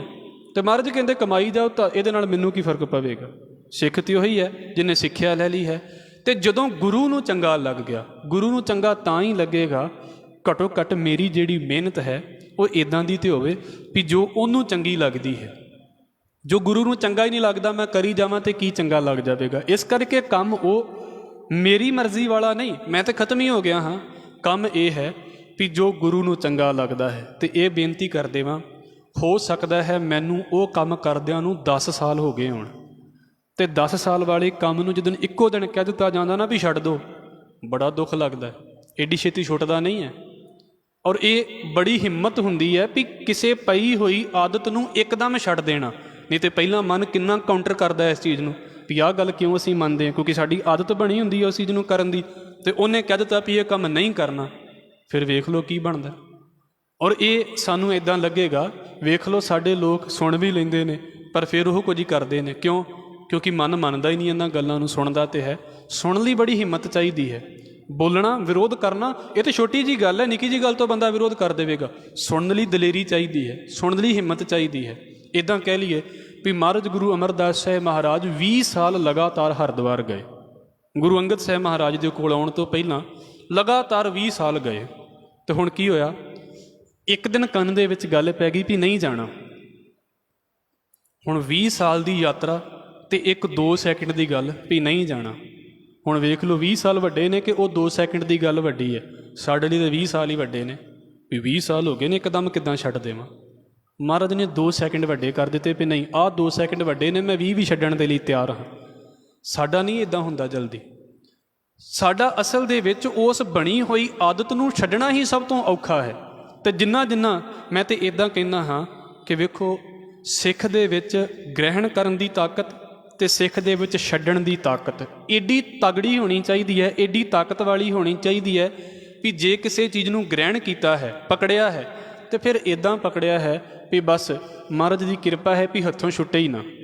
ਆਪਣੀ ਹਿੰਮਤ ਨਾਲ ਨਹੀਂ, ਗੁਰੂ ਦੀ ਬਖਸ਼ਿਸ਼ ਦੇ ਨਾਲ ਵੀ ਆਹ ਗੱਲ ਮੇਰੇ ਕੰਨ ਦੇ ਵਿੱਚ ਪੈ ਗਈ ਆ ਅਤੇ ਮੈਨੂੰ ਭੁੱਲੇਗੀ ਨਹੀਂ। ਅਤੇ ਸਿੱਖ ਦੇ ਵਿੱਚ ਛੱਡਣ ਦੀ ਤਾਕਤ ਇੱਦਾਂ ਦੀ ਹੋਵੇ ਵੀ ਜਿਹੜੇ ਕਰਮ ਕਾਂਡ ਕਰਦਿਆਂ ਨੂੰ 20 ਸਾਲ ਹੋ ਗਏ ਸੀ, 30 ਸਾਲ ਹੋ ਗਏ ਸੀ, ਬਸ ਇੱਕ ਦਿਨ ਸੁਣ ਲਿਆ ਵੀ ਆਹ ਨਹੀਂ ਕਰਨਾ ਅਤੇ ਬਸ ਫਿਰ ਨਹੀਂ ਕਰਨਾ। ਇੱਦਾਂ ਛੱਡਣ ਦੀ ਤਾਕਤ ਵੀ ਸਾਡੇ ਪੱਲੇ ਹੋਵੇ। ਸਾਡੇ ਪੱਲੇ ਨਾ ਤੇ ਕਿਉਂਕਿ ਇਹੋ ਹੀ ਗੱਲ ਹੈ, ਗ੍ਰਹਿਣ ਦੀ ਤਾਕਤ ਵੀ ਓਨੀ ਕੀ ਹੈ ਅਤੇ ਛੱਡਣ ਦੀ ਤਾਕਤ ਆਪੇ ਹੀ ਓਨੀ ਕੁ ਹੋਣੀ ਹੈ ਜਿੰਨੀ ਕਿ ਸਾਡੇ ਕੋਲ ਗ੍ਰੈਬ ਕਰਨ ਦੀ ਤਾਕਤ ਹੈ। ਉਹਨਾਂ ਕਿਸੇ ਚੀਜ਼ਾਂ ਨੂੰ ਛੱਡਾਂਗੇ। ਜਿਹੜਾ ਗੁਰੂ ਨੂੰ ਪਾ ਗਿਆ ਹੈ ਉਹਨੂੰ ਫਿਰ ਗੁਰੂ ਕੀ ਕਹਿੰਦਾ ਹੈ ਵੀ ਆਹ ਤੇ ਮੇਰਾ ਭਰਾ ਹੋ ਗਿਆ ਹੈ, ਆਹ ਤੇ ਮੇਰੀ ਥਾਂ ਦੇ ਉੱਤੇ ਬੈਠ ਗਿਆ ਹੈ। ਇੱਕ ਨਾ ਜਨਮ ਸਾਖੀਆਂ ਦਾ ਬੋਲ ਹੈ, ਅਸੀਂ ਕਈ ਵਾਰ ਵਿਚਾਰਦੇ ਹੁੰਦੇ ਹਾਂ ਵੀ ਜਦੋਂ ਕਿਤੇ ਮਹਾਰਾਜ ਮੌਜ ਦੇ ਵਿੱਚ ਬੈਠਦੇ ਨੇ ਫਿਰ ਇੱਦਾਂ ਹੀ ਬੈਠਦੇ ਹੋਣਗੇ ਨਾ। ਮੈਂ ਤਾਂ ਇਹਨਾਂ ਨੂੰ ਇੱਦਾਂ ਮਹਿਸੂਸ ਕਰਦਾ ਹੁੰਦਾ ਵੀ ਮਹਾਰਾਜ ਇੰਨੇ ਲੰਮੇ ਪੈਂਡਿਆਂ ਦੇ ਉੱਤੇ ਗਏ, ਪਿੱਛੋਂ ਪਰਿਵਾਰ ਦੀ ਕੋਈ ਖਬਰ ਨਹੀਂ, ਨਾ ਬਾਬੇ ਮਰਦਾਨੇ ਨੂੰ ਖਬਰ ਅਤੇ ਨਾ ਗੁਰੂ ਨਾਨਕ ਸਾਹਿਬ ਮਹਾਰਾਜ ਨੂੰ ਖਬਰ, ਨਾ ਪਿੱਛੇ ਪਰਿਵਾਰ ਵਾਲੇ ਨੂੰ ਖਬਰ ਵੀ ਕਿਹੜੇ ਦੇਸ਼ ਦੇ ਵਿੱਚ ਵਿਚਰਦੇ ਪਏ ਨੇ। ਚਲੋ ਕਿਤੇ ਕਿਤੇ ਆ ਜਾਂਦਾ ਹੋਵੇਗਾ, ਮਹਾਰਾਜ ਨੇ ਤਾਂ ਬਹੁਤੀ ਖਿੱਚ ਵੀ ਨਹੀਂ ਕੀਤੀ। 8 ਸਾਲਾਂ ਦੇ ਕਰੀਬ ਮਹਾਰਾਜ ਪਹਿਲੀ ਵਾਰ ਲਗਭਗ ਮੁੜਦੇ ਨੇ ਅਤੇ ਉੱਥੇ ਜਨਮ ਸਾਖੀਆਂ ਦੇ ਬੋਲ ਨੇ ਵੀ ਇੱਕ ਦਿਨ ਬਾਬਾ ਮਰਦਾਨਾ ਜਿਹੜਾ ਹੈ ਉਹ ਗੁਰੂ ਨਾਨਕ ਸਾਹਿਬ ਮਹਾਰਾਜ ਨੂੰ ਕਹਿੰਦਾ ਵੀ ਬਾਬਾ ਤੇਰੇ ਅਤੇ ਮੇਰੇ ਵਿੱਚ ਕੋਈ ਫਰਕ ਥੋੜ੍ਹਾ ਹੈ। ਤੋ ਮੈਨੂੰ ਜੋ ਇੱਦਾਂ ਲੱਗਦਾ ਹੈ, ਮੈਂ ਨਹੀਂ ਕਹਿੰਦਾ ਕਿਉਂਕਿ ਇਹ ਤਾਂ ਬੋਲ ਲਿਖੇ ਹੋਏ ਨੇ ਵੀ ਬਾਬਾ ਤੇਰੇ ਅਤੇ ਮੇਰੇ ਵਿੱਚ ਫਰਕ ਨਹੀਂ ਹੈ। ਤੋ ਕਹਿੰਦੇ ਵੀ ਮਹਾਰਾਜ ਅੱਗੋਂ ਹੱਸ ਪਏ ਵੀ ਭਾਈ ਕਿੱਦਾਂ ਤੈਨੂੰ ਕਿੱਦਾਂ ਲੱਗਦਾ ਵੀ ਤੇਰੇ ਅਤੇ ਮੇਰੇ 'ਚ ਫਰਕ ਨਹੀਂ ਹੈ। ਤੋ ਕਹਿੰਦਾ ਵੀ ਬਸ ਵੇਖ ਲਾ ਵੀ ਤੂੰ ਰੱਬ ਦਾ ਡੂਮ ਅਤੇ ਮੈਂ ਤੇਰਾ ਡੂਮ। ਡੂਮ ਦਾ ਮਤਲਬ ਹੁੰਦਾ ਗਾਉਣ ਵਾਲਾ, ਵੀ ਤੂੰ ਰੱਬ ਨੂੰ ਗਾਉਣਾ ਅਤੇ ਮੈਂ ਤੈਨੂੰ ਗਾਉਣਾ, ਗਾਉਣਾ ਸਾਡੇ ਦੋਵਾਂ ਦਾ ਕੰਮ ਹੈ, ਤੇਰੇ ਅਤੇ ਮੇਰੇ 'ਚ ਫਰਕ ਕੀ ਹੈ। ਇਹ ਕੌਣ ਕਰ ਸਕਦਾ ਇੱਦਾਂ ਦੀਆਂ ਗੱਲਾਂ? ਤੁਸੀਂ ਵੇਖ ਲਓ ਆਪਣੇ ਗੁਰੂ ਦੇ ਲਾਗੇ ਬਹਿ ਕੇ ਇੱਦਾਂ ਦੀਆਂ ਗੱਲਾਂ ਕਰੋਗੇ, ਕੌਣ ਸੁਣਦਾ ਇੱਦਾਂ ਦੀਆਂ ਗੱਲਾਂ? ਉਹਨੂੰ ਇੰਝ ਲੱਗਣ ਲੱਗ ਪੈਂਦਾ ਵੀ ਤੂੰ ਤਾਂ ਮੇਰੀ ਕੁਰਸੀ ਮੱਲਣ ਆ ਗਿਆ, ਉਹਨੂੰ ਇੰਝ ਲੱਗਣ ਲੱਗ ਪਿਆ ਤੂੰ ਤਾਂ ਮੇਰੀ ਥਾਂ 'ਤੇ ਬਹਿਣ ਆ ਗਿਆ, ਇਸ ਕਰਕੇ ਨੀਵਾਂ ਰਹਿ। ਨਹੀਂ, ਮਰਦ ਕਹਿੰਦਾ ਹੈ ਅੱਜ ਤੂੰ ਮੈਨੂੰ ਚੰਗਾ ਲੱਗ ਗਿਆ ਹੈ ਅਤੇ ਸਮਝ ਲਾ ਵੀ ਆਪਾਂ ਇੱਕ ਹੀ ਹੋ ਗਏ ਹਾਂ। ਅਤੇ ਇਸ ਕਰਕੇ ਗੁਰੂ ਹਰ ਇੱਕ ਨੂੰ ਭਾਈ ਦਾ ਨਾਮ ਦੇਈ ਜਾਂਦਾ ਵੀ ਆਹ ਭਾਈ ਹੈ। ਔਰ ਬਾਣੀ ਦੇ ਵਿੱਚੋਂ ਖਾਸ ਕਰਕੇ ਜਨਮ ਸਾਖੀਆਂ ਦੇ ਵਿੱਚੋਂ ਜਦੋਂ ਆਵਾਜ਼ ਵੱਜਦੀ ਹੈ ਨਾ ਤਾਂ ਮਹਾਰਾਜ ਬੜੇ ਸੋਹਣੇ ਸੋਹਣੇ ਬੋਲ ਨੇ, ਪੁਰਖ ਕਹਿ ਕੇ ਆਵਾਜ਼ ਵੱਜਦੀ ਆ ਵੀ ਪੁਰਖਾ ਗੱਲ ਆ ਜਿਹੜੀ ਇੱਦਾਂ ਦੀ ਗੱਲ ਹੈ, ਭਾਈ ਇਸ ਗੱਲ ਨੂੰ ਸੁਣੋ। ਗੁਰਬਾਣੀ ਦੇ ਵਿੱਚ ਕਿੰਨੀ ਵਾਰ ਭਾਈ ਸ਼ਬਦ ਆਇਆ। ਗੁਰ ਸਿੱਖ ਇੱਕੋ ਹੋਏ, ਗੁਰੂ ਅਤੇ ਸਿੱਖ ਇੱਕੋ ਹੋ ਗਏ ਨੇ ਜੋ ਗੁਰ ਪਾਇਆ। ਫਿਰ ਵੇਖੋ ਹੀਰਾ ਕਣੀ ਪਰੋਏ ਹੀਰ ਵਿਧਾਇਆ। ਹੀਰੇ ਨੂੰ ਇੱਦਾਂ ਕਹਿ ਲਈਏ ਵੀ ਤੋੜਨ ਦੇ ਲਈ, ਉਹਨੂੰ ਜਦੋਂ ਤਰਾਸ਼ਣ ਦੇ ਲਈ ਜਿੱਥੋਂ ਉਹ ਕੱਢਿਆ ਜਾਣਾ ਹੈ ਉਹਦੇ ਲਈ ਜਿਹੜੀ ਬਿੱਟ ਯੂਜ਼ ਕੀਤੀ ਜਾਂਦੀ ਹੈ ਉਹ ਵੀ ਹੀਰੇ ਦੀ ਹੈ, ਕਿਉਂਕਿ ਉਹ ਹਾਰਡ ਬਹੁਤ ਹੁੰਦਾ ਹੈ ਅਤੇ ਉਹਦੇ ਲਈ ਉਸੇ ਚੀਜ਼ ਨੂੰ ਵਰਤਿਆ ਜਾਂਦਾ ਹੈ। ਹੀਰੇ ਨੂੰ ਹੀਰੇ ਦੇ ਨਾਲ ਹੀ ਬੇਦਣਾ ਹੈ। ਬੇਦਣ ਦਾ ਮਤਲਬ ਹੁੰਦਾ ਹੈ ਵਿੰਨਣਾ। ਇੱਦਾਂ ਕਹਿ ਲਈਏ ਵੀ ਸਾਡੀ ਜਿਹੜੀ ਸੁਰਤ ਹੈ ਨਾ ਉਹ ਵੀ ਹੀਰੇ ਵਰਗੀ ਕੀਮਤੀ ਹੈ। ਜਿਹੜਾ ਸਿੱਖ ਹੈ ਨਾ ਉਹ ਵੀ ਹੀਰੇ ਵਰਗਾ ਕੀਮਤੀ ਹੈ ਅਤੇ ਗੁਰੂ ਤਾਂ ਹੈ ਹੀ ਹੀਰੇ ਵਰਗਾ ਹੈ। ਹੀਰੇ ਦਾ ਮਤਲਬ ਵੀ ਬੜਾ ਮਹਿੰਗਾ ਅਤੇ ਬੜਾ ਕੀਮਤੀ ਹੈ, ਅਤੇ ਸਿੱਖ ਵੀ ਬੜਾ ਕੀਮਤੀ ਹੈ, ਐਵੇਂ ਨਹੀਂ ਜ਼ਿੰਦਗੀ ਗਵਾ ਦਿੰਦਾ। ਹੁਣ ਕੀ ਹੈ, ਜਿੱਦਾਂ ਹੀਰੇ ਨੂੰ ਤੋੜਨ ਦੇ ਲਈ, ਉਹਨੂੰ ਪਰੋਣ ਦੇ ਲਈ ਦੂਜੇ ਹੀਰੇ ਦੀ ਲੋੜ ਪੈ ਜਾਂਦੀ ਹੈ ਨਾ, ਇੱਦਾਂ ਸਮਝ ਲਓ ਵੀ ਸਾਡੇ ਸਿੱਖ ਦੇ ਜੀਵਨ ਨੂੰ, ਇਸ ਸਿੱਖ ਵਾਲੇ ਜੀਵਨ ਨੂੰ ਪਰੋਣ ਦੇ ਲਈ ਗੁਰੂ ਹੀਰੇ ਦੀ ਲੋੜ ਪੈਂਦੀ ਹੈ। ਗੁਰੂ ਜਦੋਂ ਤੱਕ ਵਿੰਨੇਗਾ ਨਹੀਂ ਨਾ ਇਸ ਜ਼ਿੰਦਗੀ ਨੂੰ ਕਦੀ ਪਰੋਇਆ ਵੀ ਨਹੀਂ ਜਾਵੇਗਾ। ਗੁਰਬਾਣੀ ਦੇ ਵਿੱਚ ਵੀ ਇਹਦੀਆਂ ਉਦਾਹਰਨਾਂ ਆਉਂਦੀਆਂ ਨੇ। ਹੀਰਾ ਬੇਦ ਪਵਨ ਮਨ ਸਹਿਜੇ ਰਹਿਆ ਸਮਾਈ। ਮਤਲਬ ਕੀ ਹੈ ਵੀ ਜਿੱਦਾਂ ਇੱਕ ਹੀਰੇ ਨੂੰ ਦੂਜਾ ਹੀਰਾ ਤਿਆਰ ਕਰਦਾ ਪਿਆ ਹੈ ਨਾ, ਇੱਦਾਂ ਸਮਝ ਲਓ ਗੁਰੂ ਹੀਰਾ ਸਿੱਖ ਹੀਰੇ ਨੂੰ ਤਿਆਰ ਕਰਦਾ ਪਿਆ ਹੈ। ਹੀਰਾ ਕਣੀ ਪਰੋਏ। ਕਣੀ ਦਾ ਮਤਲਬ ਬਿਲਕੁਲ ਛੋਟੀ। ਹੀਰੇ ਨੂੰ ਜਦੋਂ ਵੇਧਿਆ ਜਾਂਦਾ ਹੈ, ਵਿੰਨਿਆ ਜਾਂਦਾ ਹੈ, ਤਾਂ ਉਹ ਕਣੀ ਦੇ ਨਾਲ, ਇੱਕ ਛੋਟੀ ਜਿਹੀ ਅਣੀ ਦੇ ਨਾਲ ਉਹਨੂੰ ਵਿੰਨਿਆ ਜਾਂਦਾ ਹੈ ਨਾ। ਇੱਦਾਂ ਸਿੱਖ ਦੀ ਜ਼ਿੰਦਗੀ ਦੇ ਵਿੱਚ ਗੁਰੂ ਆਉਂਦਾ ਹੈ, ਗੁਰੂ ਸਿੱਖ ਦੀ ਜ਼ਿੰਦਗੀ ਨੂੰ ਵਿੰਨਦਾ ਹੈ। ਹੀਰ ਵਿਧਾਇਆ ਜਲ ਤਰੰਗ ਅਵਲੋਏ ਸਲਲ ਸਮਾਇਆ। ਅਤੇ ਇਹ ਕਹਿੰਦੇ ਇਹ ਕਿੱਦਾਂ ਦੀ ਖੇਡ ਹੈ? ਕਹਿੰਦੇ ਸਮਝ ਲਓ ਜਿੱਦਾਂ ਪਾਣੀ ਦੇ ਵਿੱਚ ਵੇਖਣ ਨੂੰ ਜਦੋਂ ਉਹਦੀਆਂ ਤਰੰਗਾਂ ਉੱਠਦੀਆਂ ਨੇ ਤਾਂ ਬੜੀਆਂ ਵੱਖਰੀਆਂ ਵੱਖਰੀਆਂ ਨਜ਼ਰ ਆਉਂਦੀਆਂ ਨੇ। ਔਰ ਵੇਖ ਲਓ ਪਾਣੀ ਅਤੇ ਪਾਣੀ ਦੀਆਂ ਤਰੰਗਾਂ ਦੋ ਚੀਜ਼ਾਂ ਨਜ਼ਰ ਆਉਂਦੀਆਂ ਨੇ, ਪਰ ਹੈ ਕੀ ਹੈ? ਭਾਈ ਗੁਰਦਾਸ ਸਾਹਿਬ ਕਹਿੰਦੇ ਜਦੋਂ ਉਹ ਸ਼ਾਂਤ ਹੋ ਜਾਂਦੀਆਂ ਨੇ ਅਤੇ ਫਿਰ ਵੇਖੋ ਪਾਣੀ ਹੀ ਹੋ ਜਾਂਦਾ ਹੈ। ਇਹ ਤਾਂ ਬੜੀ ਉਦਾਹਰਣ ਬੋਲੀ ਹੈ ਗੁਰਬਾਣੀ ਦੇ ਵਿੱਚ, ਜਿਹਨੂੰ ਬਾਬਾ ਰਵਿਦਾਸ ਵੀ ਕਹਿੰਦੇ ਨੇ, ਅਨਲ ਅਗਮ ਜੈਸੇ ਲਹਿਰ ਮੈਂ ਉਦਦ ਜਲ ਕੇਵਲ ਜਲ ਮਾਹੀ। ਜਿਹੜਾ ਸ਼ਬਦ ਸ਼ੁਰੂ ਹੁੰਦਾ ਹੈ ਜਬ ਹਮ ਹੋਤੇ ਤਬ ਤੂੰ ਨਾਹੀ ਅਬ ਤੂੰ ਹੀ ਮੈਂ ਨਾਹੀ, ਅਨਲ ਅਗਮ ਜੈਸੇ ਲਹਿਰ ਮੈਂ ਉਦਦ ਜਲ ਕੇਵਲ ਜਲ ਮਾਹੀ। ਪਾਣੀ ਦੀਆਂ ਲਹਿਰਾਂ ਵੇਖਣ ਨੂੰ ਵੱਖ ਨੇ ਪਰ ਹੈ ਤੇ ਸਮੁੰਦਰ ਹੀ ਨਾ। ਗੁਰੂ ਨਾਨਕ ਦੀ ਸ਼ਕਲ, ਗੁਰੂ ਅੰਗਦ ਸਾਹਿਬ ਮਹਾਰਾਜ ਦੀ ਜਿਹੜੀ ਸ਼ਕਲ ਹੈ, ਹੋ ਸਕਦਾ ਹੈ ਵੇਖਣ ਨੂੰ ਵੱਖਰੀ ਹੋਵੇ ਪਰ ਹੈ ਤੇ ਦੋਵੇਂ ਇੱਕ ਹੀ ਨੇ ਨਾ। ਇੱਦਾਂ ਸਿੱਖ ਅਤੇ ਗੁਰੂ ਇੱਕੋ ਹੀ ਹੈ, ਵੇਖਣ ਨੂੰ ਵੱਖ ਨਜ਼ਰ ਆ ਸਕਦੇ ਨੇ। ਇਸ ਕਰਕੇ ਕਹਿੰਦੇ ਨੇ ਜਲ ਤਰੰਗ ਅਵਲੋਏ। ਭਾਈ ਪਾਣੀ ਅਤੇ ਤਰੰਗ ਨੂੰ ਵੇਖ ਲਵੋ, ਪਾਣੀ ਅਤੇ ਪਾਣੀ ਦੀ ਲਹਿਰ ਵੇਖ ਲਓ। ਸਲਲ ਸਮਾਇਆ, ਸਲਲ ਸਮਾਇਆ। ਜਿੱਦਾਂ ਸਲਿਲ ਜਿਹੜਾ ਹੈ, ਪਾਣੀ ਜਿਹੜਾ ਹੈ ਉਹ ਦੂਜੇ ਪਾਣੀ ਦੇ ਵਿੱਚ ਬਿਲਕੁਲ ਮਿਲ ਜਾਂਦਾ ਹੈ, ਇੱਦਾਂ ਸਿੱਖ ਗੁਰੂ ਦੇ ਵਿੱਚ ਮਿਲ ਜਾਂਦਾ ਹੈ। ਫਿਰ ਕਿੱਦਾਂ ਹੈ? ਜੋਤੀ ਜੋਤ ਸਮੋਏ ਦੀਪ ਦਿਪਾਇਆ। ਹੁਣ ਇੱਕ ਦੀਵੇ ਤੋਂ ਕਿਸੇ ਨੇ 50 ਦੀਵੇ ਜਗਾ ਦਿੱਤੇ ਅਤੇ ਫਿਰ ਉਹ ਦਰਵਾਜ਼ੇ ਤੋਂ ਬਾਹਰ ਨਿਕਲ ਗਿਆ ਅਤੇ ਦੂਜੇ ਬੰਦੇ ਨੂੰ ਬੁਲਾ ਕੇ ਲਿਆਇਆ ਵੀ ਮੇਰੀ ਗੱਲ ਸੁਣ, ਆਹ 50 ਦੀਵੇ ਪਏ ਨੇ, ਮੈਨੂੰ ਇਹ ਦੱਸ ਵੀ ਇਹਨਾਂ 'ਚੋਂ ਕਿਹੜਾ ਦੀਵਾ ਸਭ ਤੋਂ ਪਹਿਲਾਂ ਬਲਿਆ ਹੋਵੇਗਾ। ਮੈਨੂੰ ਇਹ ਦੱਸ ਵੀ ਇਹਨਾਂ ਦੇ ਵਿੱਚੋਂ ਕਿਹੜੇ ਦੀਵੇ ਦੀ ਲਾਟ ਜ਼ਿਆਦਾ ਹੈ ਅਤੇ ਕਿਹੜੇ ਦੀਵੇ ਦੀ ਲਾਟ ਘੱਟ ਹੈ। ਕੋਈ ਵੇਖ ਕੇ ਨਹੀਂ ਦੱਸ ਸਕਦਾ ਵੀ ਭਾਈ ਇਸ ਦੀਵੇ ਦੀ ਮਦਦ ਦੇ ਨਾਲ ਦੂਜਾ ਦੀਵਾ ਬਲਿਆ, ਕਿਉਂਕਿ ਸਾਰੇ ਇੱਕੋ ਜਿਹੇ ਹੋ ਜਾਂਦੇ ਨੇ ਉੱਥੇ। ਜਦੋਂ ਖਾਸ ਕਰਕੇ ਮੈਂ ਇਸ ਕਰਕੇ ਉਦਾਹਰਨ ਦਿੰਦਾ ਹੁੰਦਾ ਹਾਂ ਕਿ ਵੇਖੋ ਦੀਵਾਲੀ ਦੇ ਉੱਤੇ ਹੁਣ ਤਾਂ ਲੜੀਆਂ ਆ ਗਈਆਂ, ਇਸੇ ਕਰਕੇ ਦੀਵੇ ਜਗਾਉਣੇ ਵੀ ਜ਼ਰੂਰੀ ਹੋ ਜਾਂਦੇ ਨੇ ਵੀ ਸਾਨੂੰ ਪਤਾ ਤਾਂ ਲੱਗੇ ਵੀ ਉਦਾਹਰਨ ਕਿਹੜੀ ਚੀਜ਼ ਦੀ ਦੇ ਰਹੇ ਹਾਂ ਅਸੀਂ। ਉਹ ਕੀ ਹੁੰਦਾ ਵੀ ਇੱਕ ਦੀਵਾ ਜਗਾ ਲਿਆ ਉਸ ਦੀਵੇ ਦੀ ਮਦਦ ਦੇ ਨਾਲ। ਆ ਹੁਣ ਤਾਂ ਸਾਡੇ ਕੋਲ ਮਾਚਿਸ ਦੀਆਂ ਡੱਬੀਆਂ ਆ ਗਈਆਂ ਅਤੇ ਅੱਗ ਬਾਲਣੀ ਸੌਖੀ ਹੋ ਜਾਂਦੀ, ਪਹਿਲਾਂ ਤਾਂ ਅੱਗ ਬਾਲਣੀ ਵੀ ਔਖੀ ਸੀ, ਐਡੀ ਜਲਦੀ ਅੱਗ ਨਹੀਂ ਸੀ ਬਾਲੀ ਜਾਂਦੀ ਹੁੰਦੀ, ਇਸ ਕਰਕੇ ਉਹਨੂੰ ਬਚਾ ਕੇ ਰੱਖਿਆ ਜਾਂਦਾ ਸੀ ਵੀ ਕੱਲ੍ਹ ਨੂੰ ਅੱਗ ਬੜੀ ਔਖੀ ਬਾਲਣੀ ਹੈ। ਹੁਣ ਇੱਕ ਦੀਵਾ ਜਿਹੜਾ ਸਾਰਾ ਉਹ ਲਾਈਨ ਦੇ ਵਿੱਚ ਜੇ 10 ਦੀਵੇ ਰੱਖੇ ਨੇ ਤਾਂ ਕੀ ਕੀਤਾ ਜਾਂਦਾ, ਇੱਕੋ ਦੀਵੇ ਨੂੰ ਪਹਿਲਾਂ ਬਾਲ ਲਿਆ ਜਾਂਦਾ, ਉਸੇ ਦੀਵੇ ਦੀ ਹੈਲਪ ਦੇ ਨਾਲ 10 ਹੀ ਦੀਵੇ ਜਗਾ ਲਏ ਜਾਂਦੇ ਨੇ ਅਤੇ ਉਹ ਦੀਵਾ ਵਾਪਸ ਉਸੇ ਥਾਂ 'ਤੇ ਰੱਖ ਦਿੱਤਾ ਜਾਂਦਾ। ਨਾ ਉਹਦੀ ਲਾਈਟ ਘੱਟਦੀ ਹੈ ਅਤੇ ਜਿਹੜੇ ਬਾਕੀ ਦੀਵੇ ਨੇ ਉਹ ਵੀ ਬਲ ਪੈਂਦੇ ਨੇ, ਉਹ ਵੀ ਜਲ ਜਾਂਦੇ ਨੇ। ਇਹਨੂੰ ਇੱਥੇ ਕਹਿੰਦੇ ਨੇ ਜੋਤੀ ਜੋਤ ਸਮੋਏ ਦੀਪ ਦਿਪਾਇਆ। ਜਿੱਦਾਂ ਇੱਕ ਦੀਵੇ ਤੋਂ ਹੋਰ ਦੀਵੇ ਜਗ ਪੈਂਦੇ ਨੇ ਨਾ, ਇੱਦਾਂ ਗੁਰੂ ਤੇ ਸਮਝ ਲਓ ਪਹਿਲਾਂ ਦੀਪਕ ਹੈ, ਗੁਰੂ ਤੇ ਸਮਝ ਲਓ ਪਹਿਲਾਂ ਦੀਵੇ ਦੇ ਵਾਂਗੂ ਚਾਨਣ ਕਰਦਾ ਪਿਆ ਹੈ। ਉਹ ਸਿੱਖ ਦੀ ਜ਼ਿੰਦਗੀ 'ਚ ਵੀ ਚਾਨਣ ਕਰ ਦਿੰਦਾ ਹੈ ਅਤੇ ਨਾ ਉਹਦੀ ਤਾਕਤ ਘਟਦੀ ਹੈ। ਜਿੱਦਾਂ ਇੱਥੋਂ ਇਲੈਕਟ੍ਰੀਸਿਟੀ ਨਿਕਲਦੀ ਪਈ ਹੈ, ਇੱਕ ਟਿਊਬ ਜਗਾ ਲਈ, ਉਹਨੇ ਅੱਗੇ ਜਾ ਕੇ ਦੂਜੀ ਜਗਾਤੀ, ਦੂਜੀ ਨੇ ਤੀਜੀ ਜਗਾਤੀ, ਉਹ ਤਾਂ ਉਸੇ ਮਾਤਰਾ ਦੇ ਵਿੱਚ ਨਿਕਲਦੀ ਪਈ ਹੈ। ਇਸ ਕਰਕੇ ਕਹਿੰਦੇ ਨੇ ਭਾਈ ਜਿੱਦਾਂ ਵੇਖੋ ਦੀਵੇ ਤੋਂ ਦੂਜਾ ਦੀਵਾ ਜਗ ਜਾਂਦਾ ਹੈ, ਇੱਦਾਂ ਗੁਰੂ ਚਾਨਣ ਸਰੂਪ ਹੈ ਅਤੇ ਸਿੱਖ ਦੀ ਜ਼ਿੰਦਗੀ 'ਚ ਚਾਨਣ ਆ ਜਾਂਦਾ ਹੈ। ਫਿਰ ਨਾਲ ਕੀ ਹੈ, ਅਚਰਜ ਅਚਰਜ ਢੋਏ ਚਲਿਤ ਬਣਾਇਆ। ਇਹ ਤਾਂ ਕਹਿੰਦੇ ਵੇਖੋ ਬੜੀ ਅਚਰਜਤਾ ਵਾਲੀ ਖੇਡ ਹੋ ਗਈ ਹੈ, ਬੜੀ ਹੈਰਾਨੀ ਵਾਲੀ ਖੇਡ ਹੋ ਗਈ ਹੈ। ਔਰ ਇਹ ਇੱਦਾਂ ਦੀ ਖੇਡ ਹੈ, ਮੈਂ ਕਹਿ ਦੇਵਾਂ ਇਹਨੂੰ ਬੋਲਿਆ ਜਾ ਹੀ ਨਹੀਂ ਸਕਦਾ। ਭਾਈ ਗੁਰਦਾਸ ਪਿੱਛੇ ਵੀ ਕਹਿ ਕੇ ਆ ਗਏ ਨੇ, ਇਹ ਸਮਝਣ ਵਾਲੀ ਖੇਡ ਹੈ ਹੀ ਨਹੀਂ ਹੈ, ਇਹ ਤਾਂ ਮੰਨਣ ਵਾਲੀ ਖੇਡ ਹੈ ਵੀ ਜਦੋਂ ਮੈਂ ਗੁਰੂ ਨਾਨਕ ਦੇ ਨੇੜੇ ਹੋ ਜਾਂਦਾ ਹਾਂ ਤਾਂ ਮੈਨੂੰ ਕਿੰਨਾ ਆਨੰਦ ਮਿਲਦਾ ਹੈ। ਇਹਦੀ ਵਿਆਖਿਆ ਹੀ ਨਹੀਂ ਹੈ ਕੋਈ, ਇਹ ਸਿਰਫ ਮਹਿਸੂਸ ਕਰਨ ਵਾਲੀਆਂ ਗੱਲਾਂ ਨੇ ਵੀ ਤੁਸੀਂ ਗੁਰੂ ਨਾਨਕ ਸਾਹਿਬ ਦੇ ਕਿੰਨਾ ਨੇੜੇ ਹੋ ਗਏ ਜੇ ਬਸ। ਔਰ ਫਿਰ ਉਹੀ ਗੱਲ ਕਹਿ ਕੇ ਤੇ ਮੈਂ ਅਗਲੀ ਗੱਲ ਕਰਾਂਗਾ ਕਿ ਇਹਦਾ ਨਹੀਂ ਵੇਖਣਾ ਵੀ ਉਹ ਕਿੰਨਾ ਨੇੜੇ ਆ ਅਤੇ ਆਹ ਕਿੰਨਾ ਨੇੜੇ ਹੈ, ਵੇਖਣਾ ਵੀ ਮੈਂ ਕਿੰਨਾ ਕੁ ਨੇੜੇ ਹਾਂ, ਬਸ ਇੰਨੀ ਕੁ ਖੇਡ ਹੈ। ਅਚਰਜ ਅਚਰਜ ਢੋਏ, ਢੋਏ ਦਾ ਮਤਲਬ ਹੁੰਦਾ ਵੀ ਢੋ ਢੁੱਕ ਜਾਣਾ, ਖੇਡ ਬਣ ਜਾਣੀ।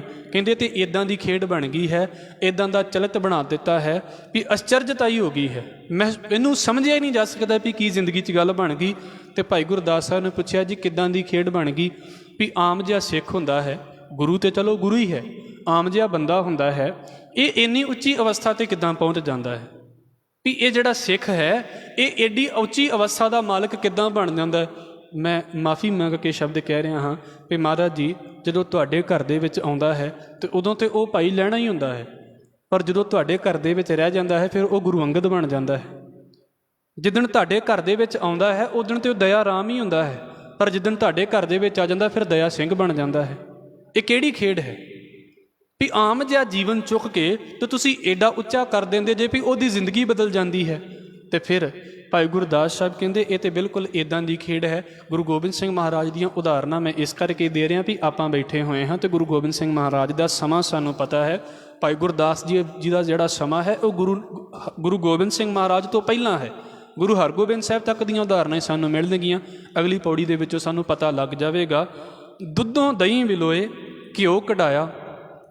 ਕਿ ਭਾਈ ਸਾਹਿਬ ਤੁਸੀਂ ਇਹ ਗੱਲ ਨੂੰ ਪੁੱਛਿਆ ਵੀ ਆਮ ਜਿਹਾ ਸਿੱਖ ਦਾ ਜੀਵਨ ਇੰਨਾ ਉੱਚਾ ਕਿੱਦਾਂ ਹੋ ਜਾਂਦਾ ਹੈ। ਕਹਿੰਦੇ ਵੇਖੋ ਵੇਖਣ ਨੂੰ ਤਾਂ ਦੁੱਧ ਆਮ ਦੀ ਚੀਜ਼ ਹੈ ਨਾ, ਪਰ ਉਸੇ ਦੁੱਧ ਨੂੰ ਜਦੋਂ ਅਸੀਂ ਮਿਹਨਤ ਥੋੜ੍ਹੀ ਜਿਹੀ ਕਰ ਲਈਏ ਅਤੇ ਇਸੇ ਦੁੱਧ ਦੇ ਵਿੱਚੋਂ ਦਹੀਂ ਵੀ ਜਮਾ ਲਿਆ ਜਾਂਦਾ ਹੈ। ਇਸੇ ਦਹੀਂ ਨੂੰ ਰਿੜਕ ਲਵੋ ਅਤੇ ਵੇਖੋ ਤੁਸੀਂ ਫਿਰ ਮੱਖਣ ਵੀ ਕੱਢ ਲਵੋਗੇ। ਇਹਨੂੰ ਰਿੜਕ ਲਓ ਅਤੇ ਤੁਸੀਂ ਅੱਗੇ ਗਰਮ ਕਰ ਲਓ ਅਤੇ ਘਿਓ ਵੀ ਕੱਢ ਲਵੋਗੇ ਨਾ। ਆਮ ਜੀ ਜ਼ਿੰਦਗੀ ਇੱਦਾਂ ਗੁਰੂ ਦਾ ਸਿੱਖ ਬਣ ਜਾਂਦਾ ਹੈ। ਆਮ ਜਿਹਾ ਬੰਦਾ ਹੁੰਦਾ ਹੈ, ਪਰ ਜਦੋਂ ਗੁਰੂ ਦੀ ਸਿੱਖਿਆ ਦੇ ਉੱਤੇ ਚੱਲਣ ਲੱਗ ਪੈਂਦਾ ਹੈ ਫਿਰ ਉਹ ਗੁਰੂ ਦਾ ਅੰਗ ਬਣ ਜਾਂਦਾ ਹੈ, ਗੁਰੂ ਦਾ ਪਿਆਰਾ ਬਣ ਜਾਂਦਾ ਹੈ, ਗੁਰੂ ਦਾ ਪੁੱਤਰ ਬਣ ਜਾਂਦਾ ਹੈ ਔਰ ਗੁਰੂ ਦੇ ਬਰਾਬਰ ਦਾ ਬਣ ਜਾਂਦਾ ਹੈ। ਦੁੱਧੋਂ ਦਹੀਂ ਵਿਲੋਏ ਘਿਓ ਕਢਾਇਆ। ਜਿੱਦਾਂ ਦੁੱਧ ਤੋਂ ਦਹੀਂ ਦੇ ਨਾਲ ਮਿਲਾ ਕੇ ਜਦੋਂ ਰਿੜਕਿਆ ਜਾਂਦਾ ਹੈ ਅਤੇ ਫਿਰ ਵੇਖੋ ਘਿਓ ਨਿਕਲ ਜਾਂਦਾ ਹੈ। ਇੱਕ ਚਾਨਣ ਤ੍ਰੇਹ ਲੋਏ ਪ੍ਰਗਟੀ ਆਇਆ। ਇੱਦਾਂ ਸਮਝ ਲਓ ਵੀ ਇੱਕ ਵਾਹਿਗੁਰੂ ਦਾ ਚਾਨਣ ਜਿਹੜਾ ਤਿੰਨਾਂ ਲੋਕਾਂ ਦੇ ਵਿੱਚ ਹੈ, ਭਾਵੇਂ ਕਿ ਹਰ ਥਾਂ 'ਤੇ ਜਿਹੜਾ ਰੱਬ ਦਾ ਚਾਨਣ ਹੈ ਨਾ ਪ੍ਰਗਟੀ ਆਇਆ, ਉਹ ਸਿੱਖ ਦੀਆਂ ਅੱਖਾਂ ਦੇ ਅੱਗੇ ਆ ਜਾਂਦਾ ਹੈ, ਉਹ ਸਿੱਖ ਦੀ ਜ਼ਿੰਦਗੀ ਦੇ ਵਿੱਚ ਹੋ ਜਾਂਦਾ ਹੈ। ਮੁੱਖ ਵਿਚਾਰ ਇਸ ਵਾਰ ਦੀ ਪੌੜੀ ਦਾ ਇਹ ਹੈ, ਕਿਉਂਕਿ ਅਗਲੀ ਪੌੜੀ ਇਹਦੇ ਨਾਲ ਹੈ, ਉਹ ਇਹ ਹੈ ਵੀ ਭਾਈ ਗੁਰੂ ਨਾਨਕ ਤੇ ਗੁਰੂ ਹੈ, ਪਰ ਜਿਹੜਾ ਸਿੱਖ ਗੁਰੂ ਨਾਨਕ ਦੀ ਸਿੱਖਿਆ ਲਵੇਗਾ ਉਹਨੂੰ ਉਸ ਲੈਵਲ ਦੇ ਉੱਤੇ ਮਹਾਰਾਜ ਲੈ ਜਾਂਦੇ ਨੇ ਜਿਹਨੂੰ ਗੁਰੂ ਅੰਗਦ ਸਾਹਿਬ ਕਿਹਾ ਜਾਂਦਾ ਹੈ। ਉਸ ਲੈਵਲ 'ਤੇ ਲੈ ਜਾਂਦੇ ਨੇ ਜਿਹਨੂੰ ਬਾਬਾ ਬੁੱਢਾ ਸਾਹਿਬ ਕਿਹਾ ਜਾਂਦਾ ਹੈ। ਉਸ ਲੈਵਲ 'ਤੇ ਲੈ ਜਾਂਦੇ ਨੇ ਜਿਨ੍ਹਾਂ ਨੂੰ ਪੰਜ ਪਿਆਰੇ ਕਿਹਾ ਜਾਂਦਾ ਹੈ। बस ये साडा साधना है, ये साडा सफ़र है कि असी किस तरीके नाल उस लैवल के उत्ते पहुँचना है तो किदन असी गुरु नानक साहब के बराबर दे हो जाना है। बराबर होने का मतलब ये नहीं भी असी आकड़ के कहना है भी लै मैं तेरे बराबर का हो गया, नहीं, वो आप कहे भी अज तू मेरे बराबर का हो गया है। एक छोटी जी उदाहरण दे के तो अगली गल कराँगा। जिस वेले गुरु अमरदास साहब महाराज गुरु अंगद साहब महाराज की सेवा करते होंदे सी ते तुसी दर्शन कीते होणगे गुरुद्वारा साहब दे गोविंदवाल साहब विखे, तो महाराज जी पानी लैके आ रहे सी ते महाराज जी का पैर अड़ गया, किले दे नाल पैर अड़ गया। तो हुण जदों वो पैर अड़िया तो आवाज़ निकल आई ना, जो भी सुभावक अंदरों आवाज़ निकलती है, तो अंदर जिहड़े घर दे सी जिन्होंने जुलाहे कहा गया है लिखत दे विच, तो उन्होंने पूछया, उन्होंने आवाज़ दी भी कौन है, क्योंकि जिहदे घर के दरवाजे अगे रौला पिया सी उन्होंने पुछना सी भी अंदरों आवाज़ आई भी कौन है। तो तुसीं सुनिया ही है ना भी वो जिहड़ी बीबी है उन्हें बोलिया भी होर कौन है, उही होवेगा ना जिन्हों किते थां नहीं मिलती, मैं लफ्ज़ नहीं वरतांगा, उही है जिन्हों किते थां नहीं मिलती हुई। हुण वो गुरु अंगद साहब महाराज जी दे कोल आ जांदे ने, महाराज तो चलो गल सुनते हैं जां नहीं सुनते, वो अगे महाराज दे कोल आ जांदे ने, वो सारी गल वापरदी है। तो उदण फिर एक घटना वापरदी है भी तुसीं इनू ये ना कहो भी इनू किते थां नहीं मिलती, ये अज इदां दा बन गया जिहड़ा लोकां नूं थां देण वाला है, ये ते निथावियां दी थां हो गया है, ये निमाणियां दा मान हो गया है। गुरु अमरदास साहब महाराज जी उत्ते जिदन बरकतां हुंदियां ने, ये की खेड है, जिदन गुरु दे कोल सिख आ जांदा है तो गुरु नूं चंगा लग जांदा है, गुरु उदण उहनूं अपनी थां ते बिठा दिंदा है भी अज तुसीं मेरी थां दे उत्ते जे।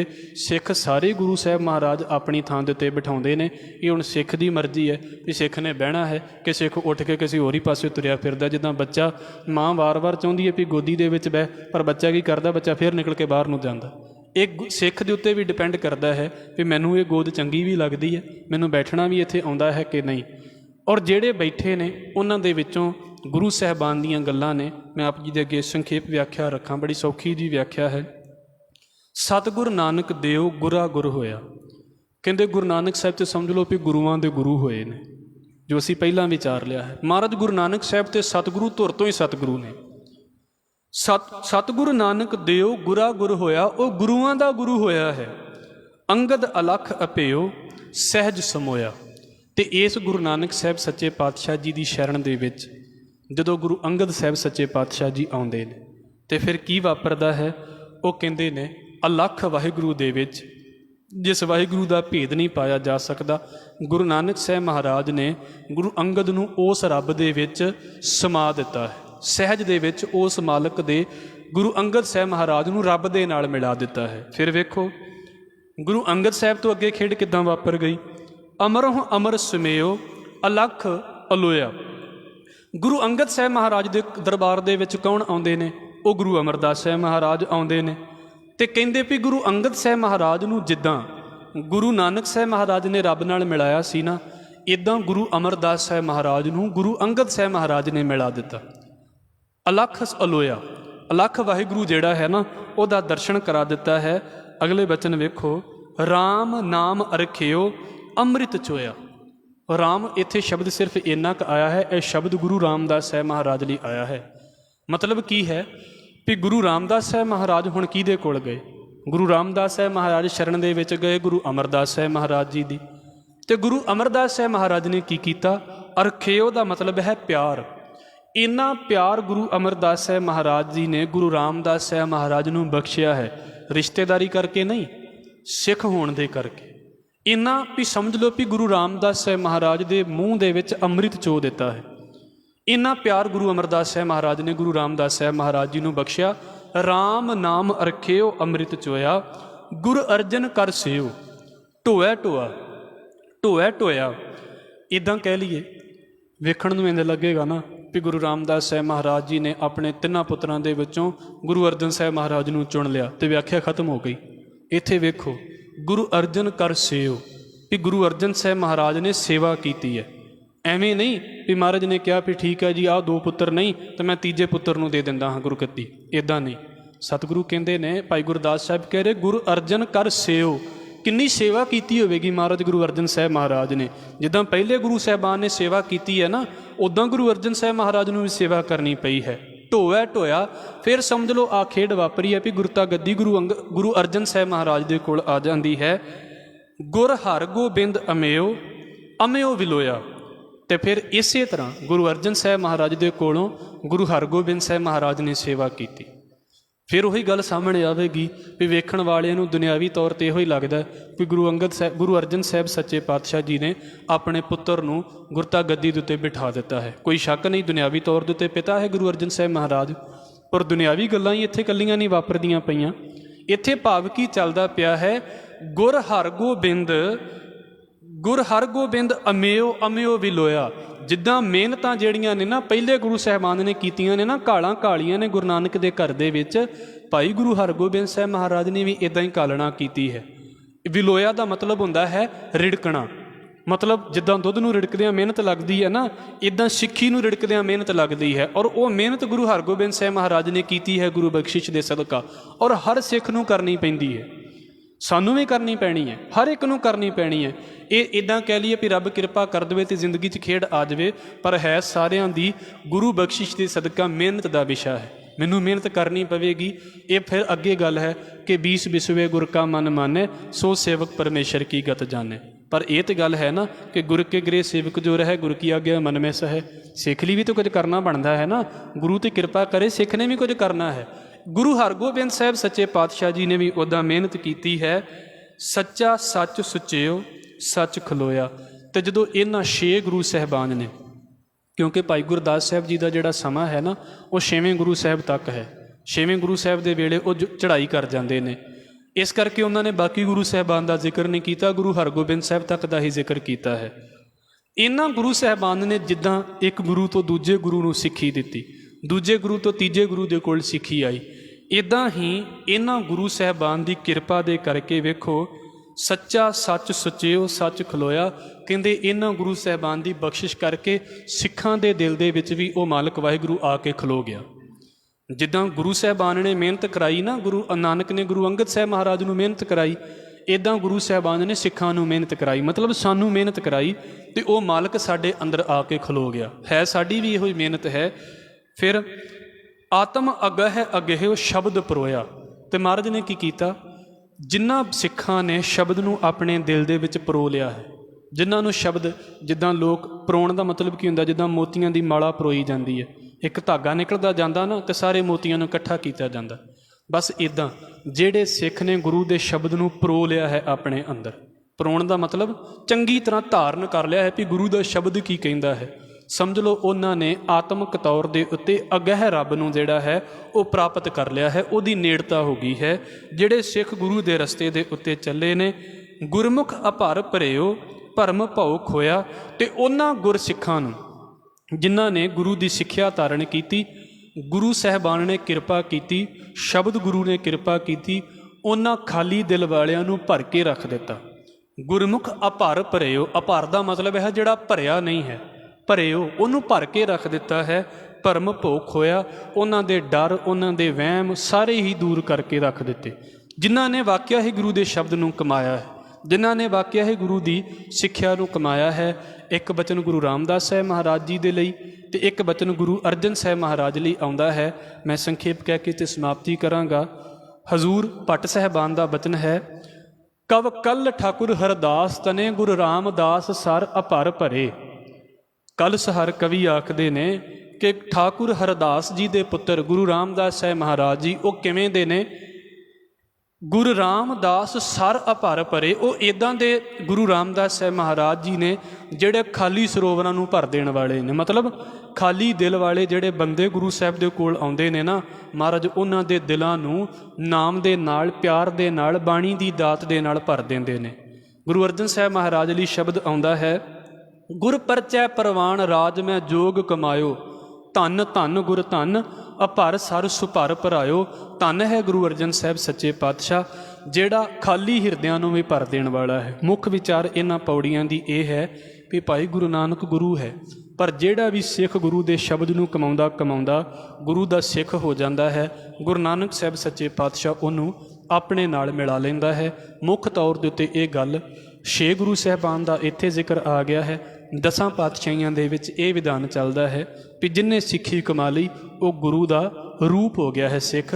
ਔਰ ਸਾਡੀ ਸਾਧਨਾ ਇਹ ਹੈ ਵੀ ਅਸੀਂ ਗੁਰੂ ਨਾਨਕ ਸਾਹਿਬ ਮਹਾਰਾਜ ਜੀ ਦੇ ਵਰਗੇ ਹੋਣ ਦੀ ਕੋਸ਼ਿਸ਼ ਕਰਨਾ ਹੈ। ਵੀ ਇੱਕ ਦਿਨ ਮਹਾਰਾਜ ਕਹਿ ਦੇਵੇ ਵੀ ਹਾਂ ਆ ਅੱਜ ਮੇਰਾ ਪੁੱਤਰ ਤੇ ਆ ਮੇਰੇ ਬਰਾਬਰ ਦਾ ਹੋ ਗਿਆ ਹੈ, ਇਹਨੂੰ ਗਲ ਦੇ ਨਾਲ ਲਾਉਣਾ ਹੈ। ਬਸ ਇੰਨੀ ਕੁ ਖੇਡ ਹੈ ਔਰ ਹੈ ਥੋੜ੍ਹੀ ਜਿਹੀ ਔਖੀ ਹੈ। ਮਹਾਰਾਜ ਬਖਸ਼ ਲੈਣ। ਆਪ ਜੀ ਦੇ ਚਰਨਾਂ ਦੇ ਵਿੱਚ ਬੇਨਤੀ ਕਰਦਿਆਂ ਮੇਰੇ ਪਾਸੋਂ ਬੋਲਦਿਆਂ ਹੋਈਆਂ ਭੁੱਲਾਂ ਦੀ ਖਿਮਾ ਫਤਿਹ ਨਾਲ ਸਾਂਝ ਪਾਓ ਜੀ। ਵਾਹਿਗੁਰੂ ਜੀ ਕਾ ਖਾਲਸਾ, ਵਾਹਿਗੁਰੂ ਜੀ ਕੀ